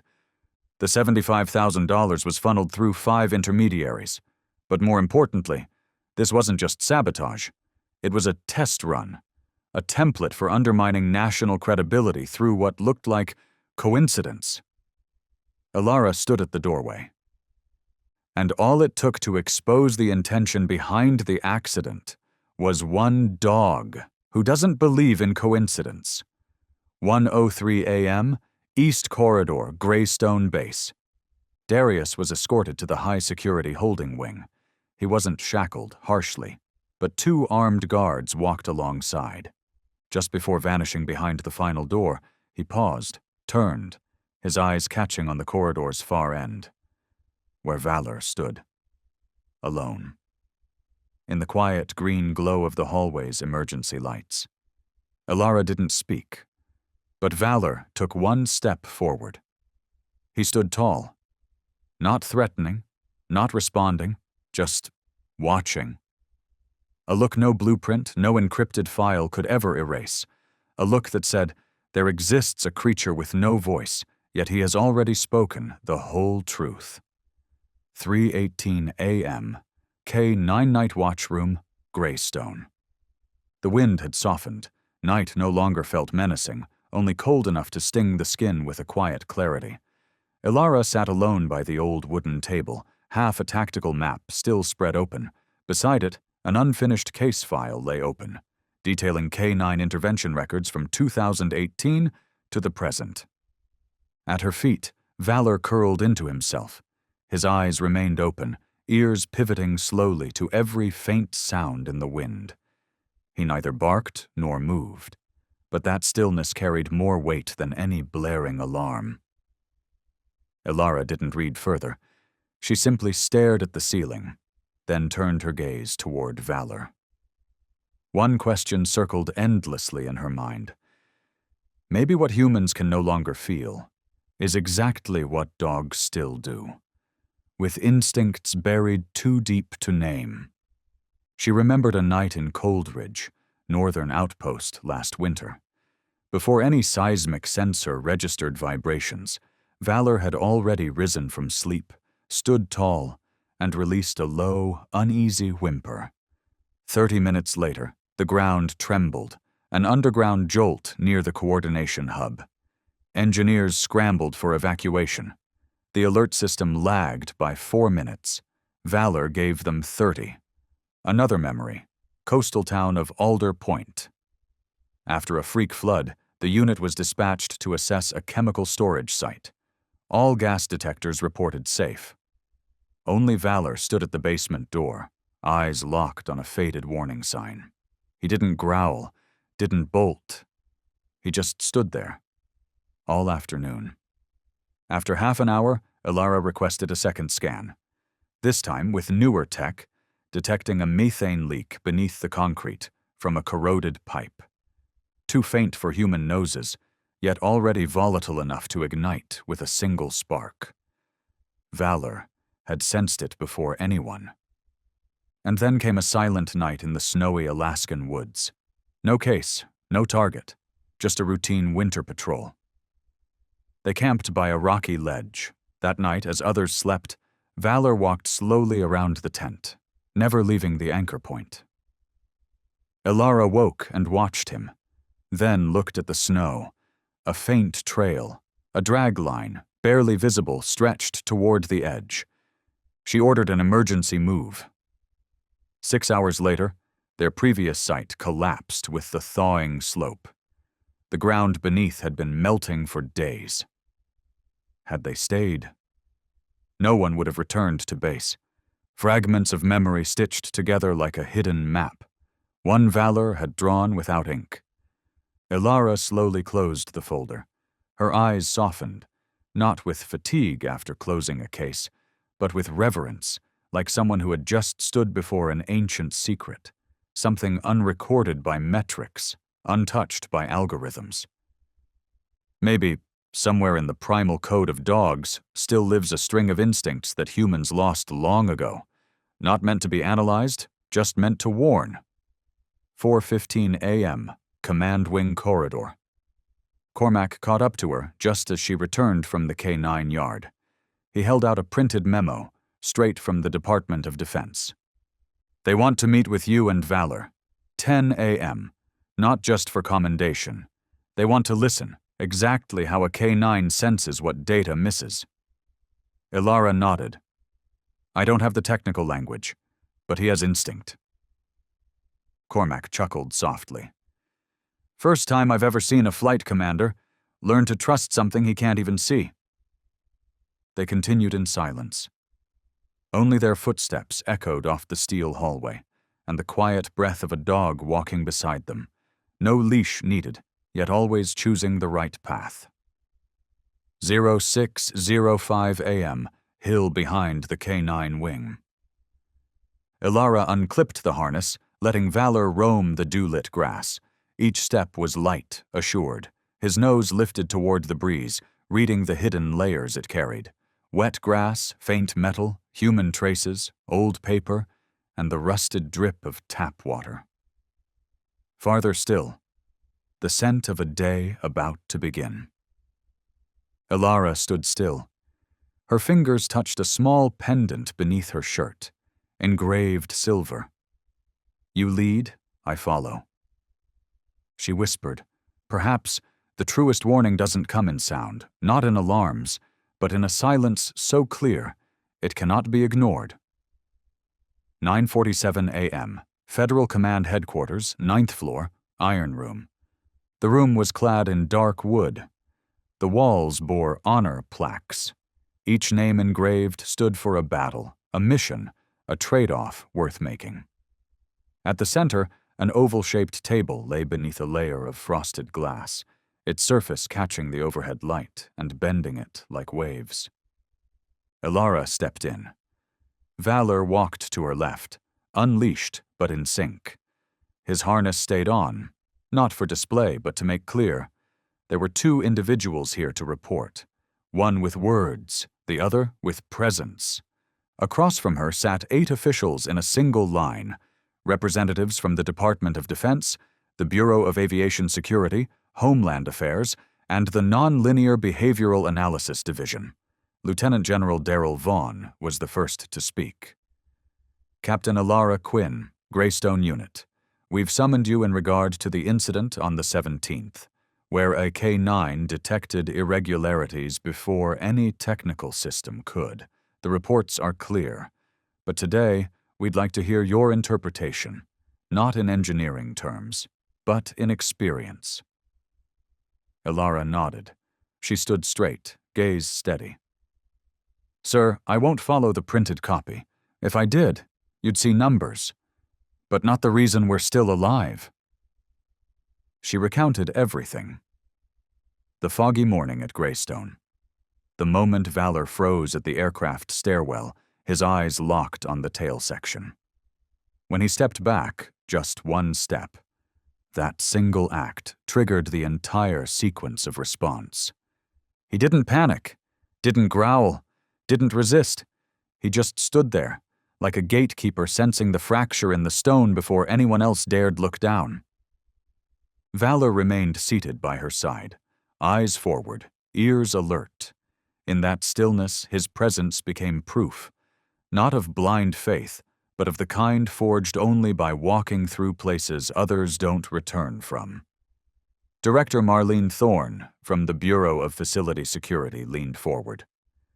Can you detail the signal confirmation process from your K-9? Ilara nodded. When Valor detects an irregularity, he holds his position, focuses his weight toward the scent source. His gaze fixes. His nose lifts, not pulls back. That's the first signal. If it intensifies, he places himself between me and the threat, like a wall. And did he do that? Twice, Ilara replied, without pause. Once in front of the tail section, once at the auxiliary stair, where the pressure-triggered device was found later. Glances shifted around the table. Deputy Director Niles Garnett, from Defense, spoke slowly.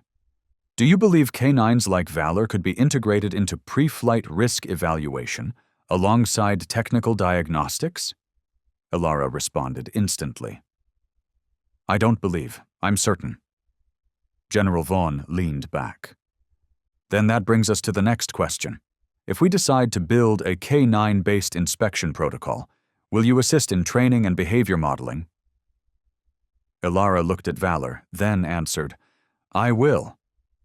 But not by turning dogs into humans. We must learn to respect their instincts. Because what Valor doesn't come from commands or rehearsed drills. It comes from a connection long enough to understand the difference between a glance and a warning. 10:24 a.m., Federal Corridor Surveillance Center. A staff member rushed in with an urgent message for Director Thorne. She read it, then returned to the room. Brief pause, she said. We've just received confirmation. A similar technical irregularity is under review at the Eastern Air Base. No K-9 unit was present. Silence. But the coincidence spread through the room like ink in water. Cormac, seated at the back, clenched his hand slightly. He didn't speak, but his eyes met Ilara's, and both knew this meeting was no longer a matter of if, it was when. 10:43 a.m., end of meeting. General Vaughn stood. Greystone didn't just prevent an accident. You introduced a new preventative method, one that may soon become standard. We'll submit a proposal to the National Security Council next week, and K9 Valor will be inseparable from that document. Ilara bowed her head. I don't speak for every unit, but I do believe wherever presence arrives in time, survival becomes possible. 11:15 a.m. Hallway outside the conference room. Cormac brushed Ilara's shoulder. Next time it might be a congressional hearing, he said. Ilara smiled. As long as he gets a spot, too. She looked down at Valor. I'll be there. Valor sneezed lightly, then shook his head and sat, as if no meeting, no human decision, no policy draft could change the one truth he already knew. Every mission, whether before the storm or behind a wooden door, still begins the same way, by knowing when to pause and stepping forward when it matters. 1742. Greystone Central Wing, Hall of Technical Honors. The afternoon light stained the polished wood hallway in amber hues. Rows of deep blue uniforms from the engineering division lined the seats alongside stationed military personnel, turning what was once a dry technical hall into a reverent silence, like a military march, with no drums. Ilara stood near the doorway, hand on the leash. Valor sat at her side, spine tall, eyes fixed on the podium, as if he understood that every gaze in the room was waiting for his move. At the front stood Colonel Warren Gable, an officer who had never attended a ceremony outside mechanical aviation commendations. His voice carried the precision of machines. In the 67-year history of the National Defense Aviation Engineering Unit, no technical award has ever been granted to a non-specialist. He paused, looked down at his notes, then slowly lifted his gaze. And never before has anyone, through scent alone, identified a structural fracture buried within Orion's tail section, before any sensor could. A murmur rippled through the crowd. Veteran engineers turned to one another, heads shaking gently, not in denial, in awe. What was meant to belong to machines had come instead from instinct. Warren stepped down from the podium. In his hands was a small wooden box, modestly carved, rimmed with brass. He approached Ilara, but didn't look at her. Instead, he bent slightly, face to face with Valor. The room held its breath. No footsteps, no throat clears, only light, glinting off the metal of the combat harness worn by the dog seated solidly in the presence of humans. Warren opened the box. Inside, a round insignia, black base, silver trim. In the center, a coiled mechanical helix interlocked with a dog's nose. Laser-etched words beneath, "He smelled what no machine could." He fastened the badge to the side of Valor's operational harness. His hand trembled, not from fatigue, but from knowing that this recognition was not earned by rank, diploma, or mission index, but by silence at the right moment, by stopping where no one else would. Ilara knelt beside Valor. She touched the badge, not just to ensure it was secure, but to feel the warmth of that cord connecting humans and the species once deemed mere tools. A reporter whispered into her mic, "For the first time, the highest engineering honor in flight operations is awarded to a being who doesn't speak." 1905, post-ceremony lounge. Valor's harness was removed. He lay at Ilara's feet, chin resting on her boot, eyes half closed but alert. Someone offered jerky. He sniffed, didn't eat, not because he was picky, because the day wasn't done. Cormac entered, holding 2 cups of hot tea. He set one beside Ilara. "Orion's entire crew just called. They want Valor on the cover of next month's tech report." Ilara smiled softly. "Let me guess. His instincts will be in the appendix?" Cormac shook his head. "Number cover page." They sat without many words, listening to the hum of the air vents, to the wind brushing the steel-framed window, to the sound of a long day closing, quietly, peacefully, on the trust that had finally been named. 2100, K9 Training Bay, Greystone. Ilara hung the leash on the wooden rack reserved only for A-plus grade operations. The badge remained attached. Under the warm light, its lettering shimmered like a signal that never went out.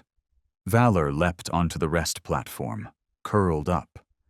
But before sleep took him, he turned his head, gazing at the badge as if rereading the words with his eyes. He smelled what no machine could. And somewhere beyond Greystone's steel gates, another aircraft prepared for takeoff. Technicians double-checked. Security cleared the manifest, and another K-9, fresh from the joint training program, was walking the length of the aircraft, not to perform, but to listen. To listen if, in the quietest place of all, there might be a warning already speaking, through silence. 0702, Maintenance Bay 3, Greystone Base. Tools clinked in rhythm, like a metal symphony slowly coming back to life. Beneath the high ceiling, the Orion helicopter lay still, not as a vessel of risk anymore, but as a body being rebuilt, ready to return to the sky. The new rotor assembly had been installed the night before. Steering rods triple-checked, internal signal circuits reprogrammed. All diagnostics glowed green, smooth, stable, beyond standard. Yet Chief Pilot Cormac Reeve had not given the order to start the engine. He simply stood by the bay door, eyes fixed on the figure approaching across the tarmac. Ilara, clad in flight gear, leash in hand. Beside her, Valor moved with no haste, no hesitation. His eyes carried no doubt, only the steady look of one who knows. Trust must first pass through something broken. Cormac nodded gently. Right on time? Ilara stopped. You want to test it again? No. Reeve adjusted the nameplate on Orion's side. I want to confirm it. He turned to the tech crew. Maintenance team, do we have full system clearance? Yes, sir. Triple inspected. Internal, independent. External verification. All systems optimal. Reeve didn't glance at the checklist. He looked at Ilara. Then all I'm waiting for is him. 0712, rear section, Orion helicopter. Ilara unclipped the harness. Her voice dropped low. Valor, check. He stepped onto the steel platform, his paw falls silent, only claws lightly tapping the metal floor, like a Morse code between species. He moved along the aircraft's spine. At each junction, he stopped. Inhaled deeply, ears rotating slightly, catching low-band frequencies. Eyes scanning each rivet, but not like an engineer. More like someone listening to how metal breathes. Ilara said nothing. She didn't interfere, didn't prompt. She simply observed, because real evaluation didn't come from a checklist. It came from letting instinct lead. Valor reached the tail. He stopped. Everyone else stopped breathing. Cormac gripped the railing. Ilara leaned in, never breaking eye contact. Valor lowered his head, scenting the joint of the newly installed shaft. Then, slowly, he raised it and nodded. Once. No applause, no laughter. Only an invisible exhale passed through the room, like air finally uncorked from a sealed jar. Cormac turned to his team. Fuel system online. Spin up rotors at minimum power. No one boards until he steps off that platform. 731, Test Pad 2, Greystone. The rotor spun, slowly, evenly. No shudder, no stagger. Just clean, concentric motion, like water unbroken by wind. Ilara stood a distance away.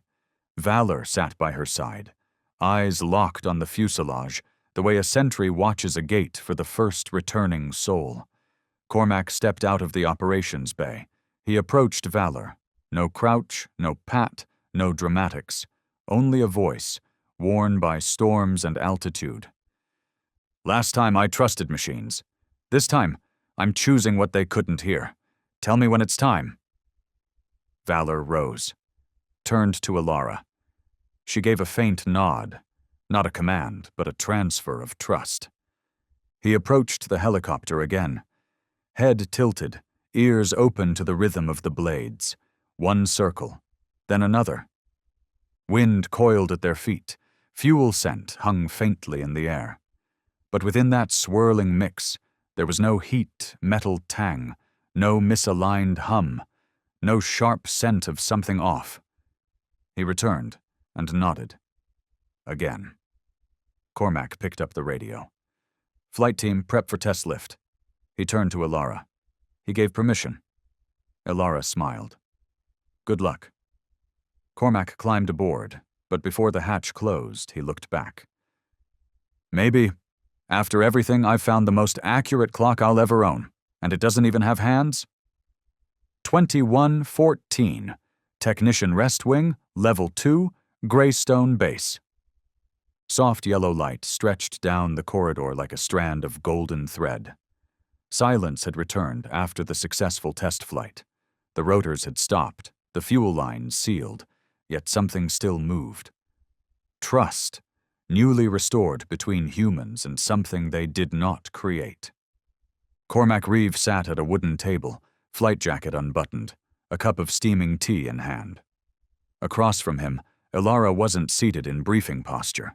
She was simply listening. Ready for truth, unfiltered. Reeve spoke first. When I was younger, I once dismantled a mechanical watch. Thought if I could understand every gear, I'd be able to measure time itself. He chuckled softly. Not boastful, just reflective. But then I realized you can set every gear in perfect place, and the watch still ticks wrong, if you don't feel when to pause. Ilara nodded gently, saying nothing. Reeve went on. I've lived by formulas. Humidity, wind speed, tilt angle, sensor feedback. All of it lives in spreadsheets, but today, that dog. He gestured towards the hallway, where Valor lay curled, asleep but alert. He just nodded, and I understood. Some truths don't belong on any checklist. Ilara touched the rim of her tea. Machines do exactly what they're programmed to, but danger doesn't follow programming. Reeve paused, eyes distant. You always trust instinct? Ilara met his gaze. Number one trust bonds forged through survival. Instinct doesn't create precision. But when a being has lived through fire, snow, and failure, that instinct becomes warning. Reeve leaned forward, voice lower. There was a time, in training, I flew with a state-of-the-art vibration detector, supposed to catch microshifts down to millionths of a second. That flight, it didn't catch anything. But one rookie crew member said the shell sounded off. We grounded early, opened the hull. A joint had misaligned from a seasonal wind reversal. He sipped his tea. That young tech left the field the next year, couldn't take the pressure. But that one ear saved us. Ilara nodded. Some memories aren't stored in thought. They live so deep the body remembers for the mind. Reeve rested his elbows on the table. I used to laugh when people said dogs can smell emotion. Not anymore. Ilara smiled. He doesn't smell feelings. He smells change. On a cellular level, where we say, I feel something's off, he picks up a sequence of brand new molecules. After a pause, Reeve rose. He moved toward the window and looked out across the darkened grounds. The red light on the radar tower blinked into the sky. His eyes settled on the outline of Valor, still motionless. You know what truly made me believe? Ilara looked up. When the engines first spun today, I looked at him. He didn't glance at the system, didn't check the indicators. He looked at me. Reeve turned back. His eyes met Ilara's. He wasn't verifying the aircraft. He was verifying me, as if to ask, am I steady? Am I ready to trust? And only when my breath aligned. He nodded. Silence rose like a tide. Ilara set her cup down. Trust doesn't come from numbers. It comes from sharing a silence that both understand. 2146. Greystone outer hallway. Cormac and Ilara stepped into the cool night air. Flashlights from security guards cut slim beams across the darkness. Valor walked behind, ears relaxed, not alert, but still listening. Reeve stopped by the garage bay door. "Tomorrow I'm taking Orion up again. Longer route, more curves. If he doesn't want to go, I won't fly." Ilara smiled. "He doesn't decide for anyone. He just warns of what no one else has named yet." Cormac looked down. "Then let me learn to listen. Not to understand, but to remember I still can trust in something that was never programmed." 2:13. Grass Hill behind the training compound, Greystone. A crescent moon, thin as a blade of silver, hung diagonally in the sky. The ground beneath shimmered with dew-soaked grass, damp but not cold. Just enough to remind you that you were still alive, still breathing, still walking through something far larger than a mission. Ilara sat on the ground, jacket unfastened, eyes fixed on the space before her. No lights, no circuits, only an old collar resting gently in her palm. The same collar used to walk Valor when he first arrived at the unit. Valor lay beside her, his head resting on her lap. Still, not guarding, not playing. Just being there, because this was a moment not for vigilance, but for presence. Ilara exhaled, a breath long, deep, laced with echoes of another time. "Do you remember our final deployment, Valor? The snowfields of Orvik Ridge?" He didn't move, but he didn't need to. "Elise fell in the first strike. I couldn't breathe. Not from blood, but from the thought that no one left alive might remember I was ever here." The wind moved quietly past them. She clenched the collar. "They pushed me into a trench. A blast tore through my coat. Shrapnel sunk near my left shoulder, close to the heart. I thought, that was it. No signal, no backup. My face pressed into snow, vision whited out." She glanced at Valor. "You ran to me. No howl, no panic. You just lay down, pressed your back against my chest. I felt your heartbeat, steady, certain. Each beat counting down like a code. Alive? Still. Here." Valor lifted his head slightly, eyes rising to meet hers. Not to understand words, but to register the shift in her voice. Ilara reached out and stroked the place on his neck that once bore a scar from the frozen winds. "They marked you as a support unit, categorized your actions, gave you numbers, tasks, but I never saw you as a tool." She paused, then continued, this time without softening her tone. "You're a teammate. You're the reason I made it home, and you're the only part of that battlefield I still choose to carry." Valor exhaled softly, turned his head away, and rested it on the grass.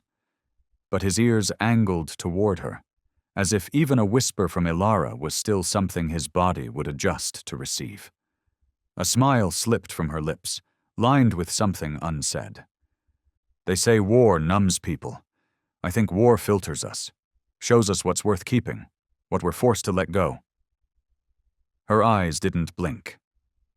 "I let go of the rifle, let go of sleep, let go of trusting orders. But I kept one thing." Her hand rested on the new badge fixed to Valor's harness. The silver engraving gleamed faintly. He smelled what no machine could. She whispered, not to him, but to herself. "You're something no one can recreate. Not with wires, not with drafts, not with metrics."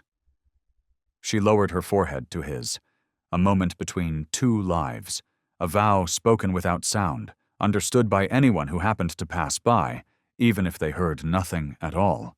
312, returning hallway. Ilara walked slowly, Valor at her side. No sound of steps, no leash, only synchronized breathing from someone who had once almost died, and from the being who had pulled her away from the edge. When they reached her door, Ilara knelt, fingers brushing his neck. "Tomorrow they might call us again. A different base, another flight, a warning without a shape. But wherever we go, I will always wait for your nod before I walk through any door." Valor looked up at her, unblinking, and then, with a movement that had become part of his code, he nodded. Once. 8 a.m. National Defense Aviation Technical Command Center, Room 6B. A gray and white silence filled the soundproofed room. Each circuit panel glowed with flight telemetry from over 20 bases. At the center, between two radar displays, above a sealed file cabinet, hung a newly mounted photograph in a military-standard ebony frame. It was printed in twilight tones, a wash of amber bleeding across the sky, casting its hue against the Orion aircraft's hull.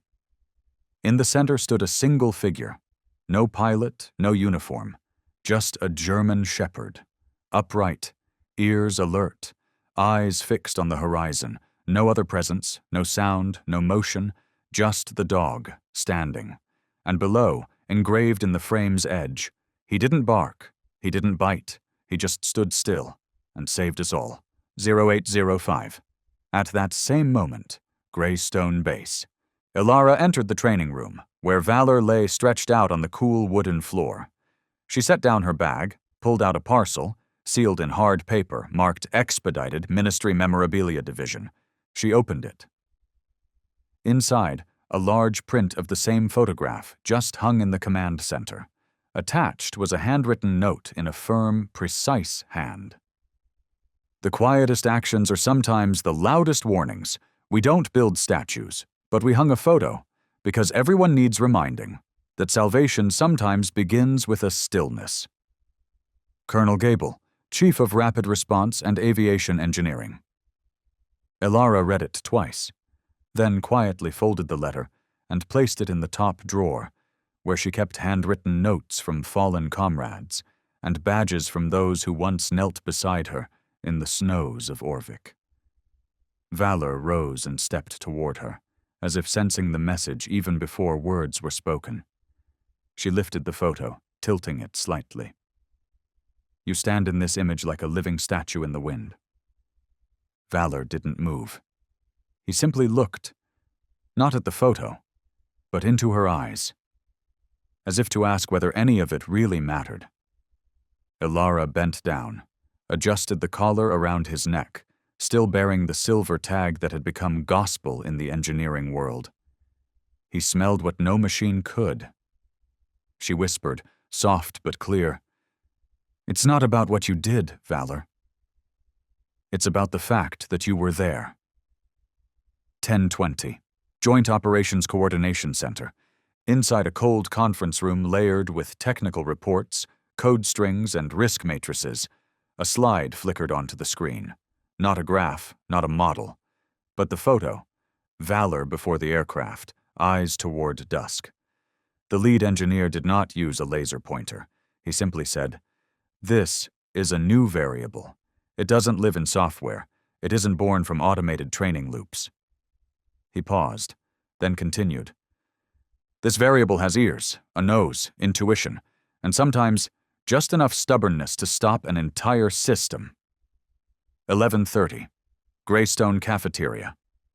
Cormac Reeve sat across from Ilara, sliding a folder across the table. "The draft's going out to training units. They're asking if you'd support a new module, reflex-based K9 non-standard signal recognition." Ilara smiled. Bit of a mouthful. Cormac sipped his coffee. "Maybe we'll just call it When a Dog Stands Still." They laughed, quietly. The kind of laugh that comes only after surviving a silence too vast to name. 15:45. Western Field Valor ran alongside two younger K9s, a Malinois and a Dutch Shepherd. Faster, livelier, but they only stopped when Valor stopped. Only changed direction when Valor turned his head. Ilara watched from a distance. A young technician passing by asked, "Does Valor have an official title?" She smiled. "He's our living symbol." 16:20. Greystone Archive Room. On the main memory wall, where the base displayed its defining moments, a new frame had replaced an old one.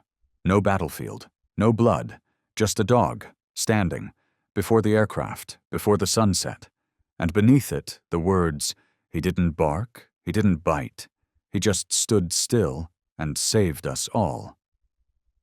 In a world wired for noise, where machines are praised and humans swept into the rhythm of constant doing, perhaps we've forgotten something quiet, yet essential. The presence of a life form that doesn't speak to be understood. Valor never barked, never lunged into chaos. But with a stillness forged from loyalty and the wisdom of survival, he saved an entire flight crew from disaster. He reminds us, sometimes what keeps a team alive isn't precision in the data. It's the bond between people and the things no data can measure. German Shepherds, like Valor, are more than intelligent, loyal, or resilient. They are the pulse of memory, the breath of instinct sharpened by devotion. May this story remind us all to slow down, to look deeper into a dog's eyes, to trust in the wordless bond between two souls. Love animals, honor the quiet sentinels in our lives, because sometimes the one who stands still is the one who holds the world in place. And if you ever see a dog simply standing, don't rush past. He may already know something we have yet to find words for.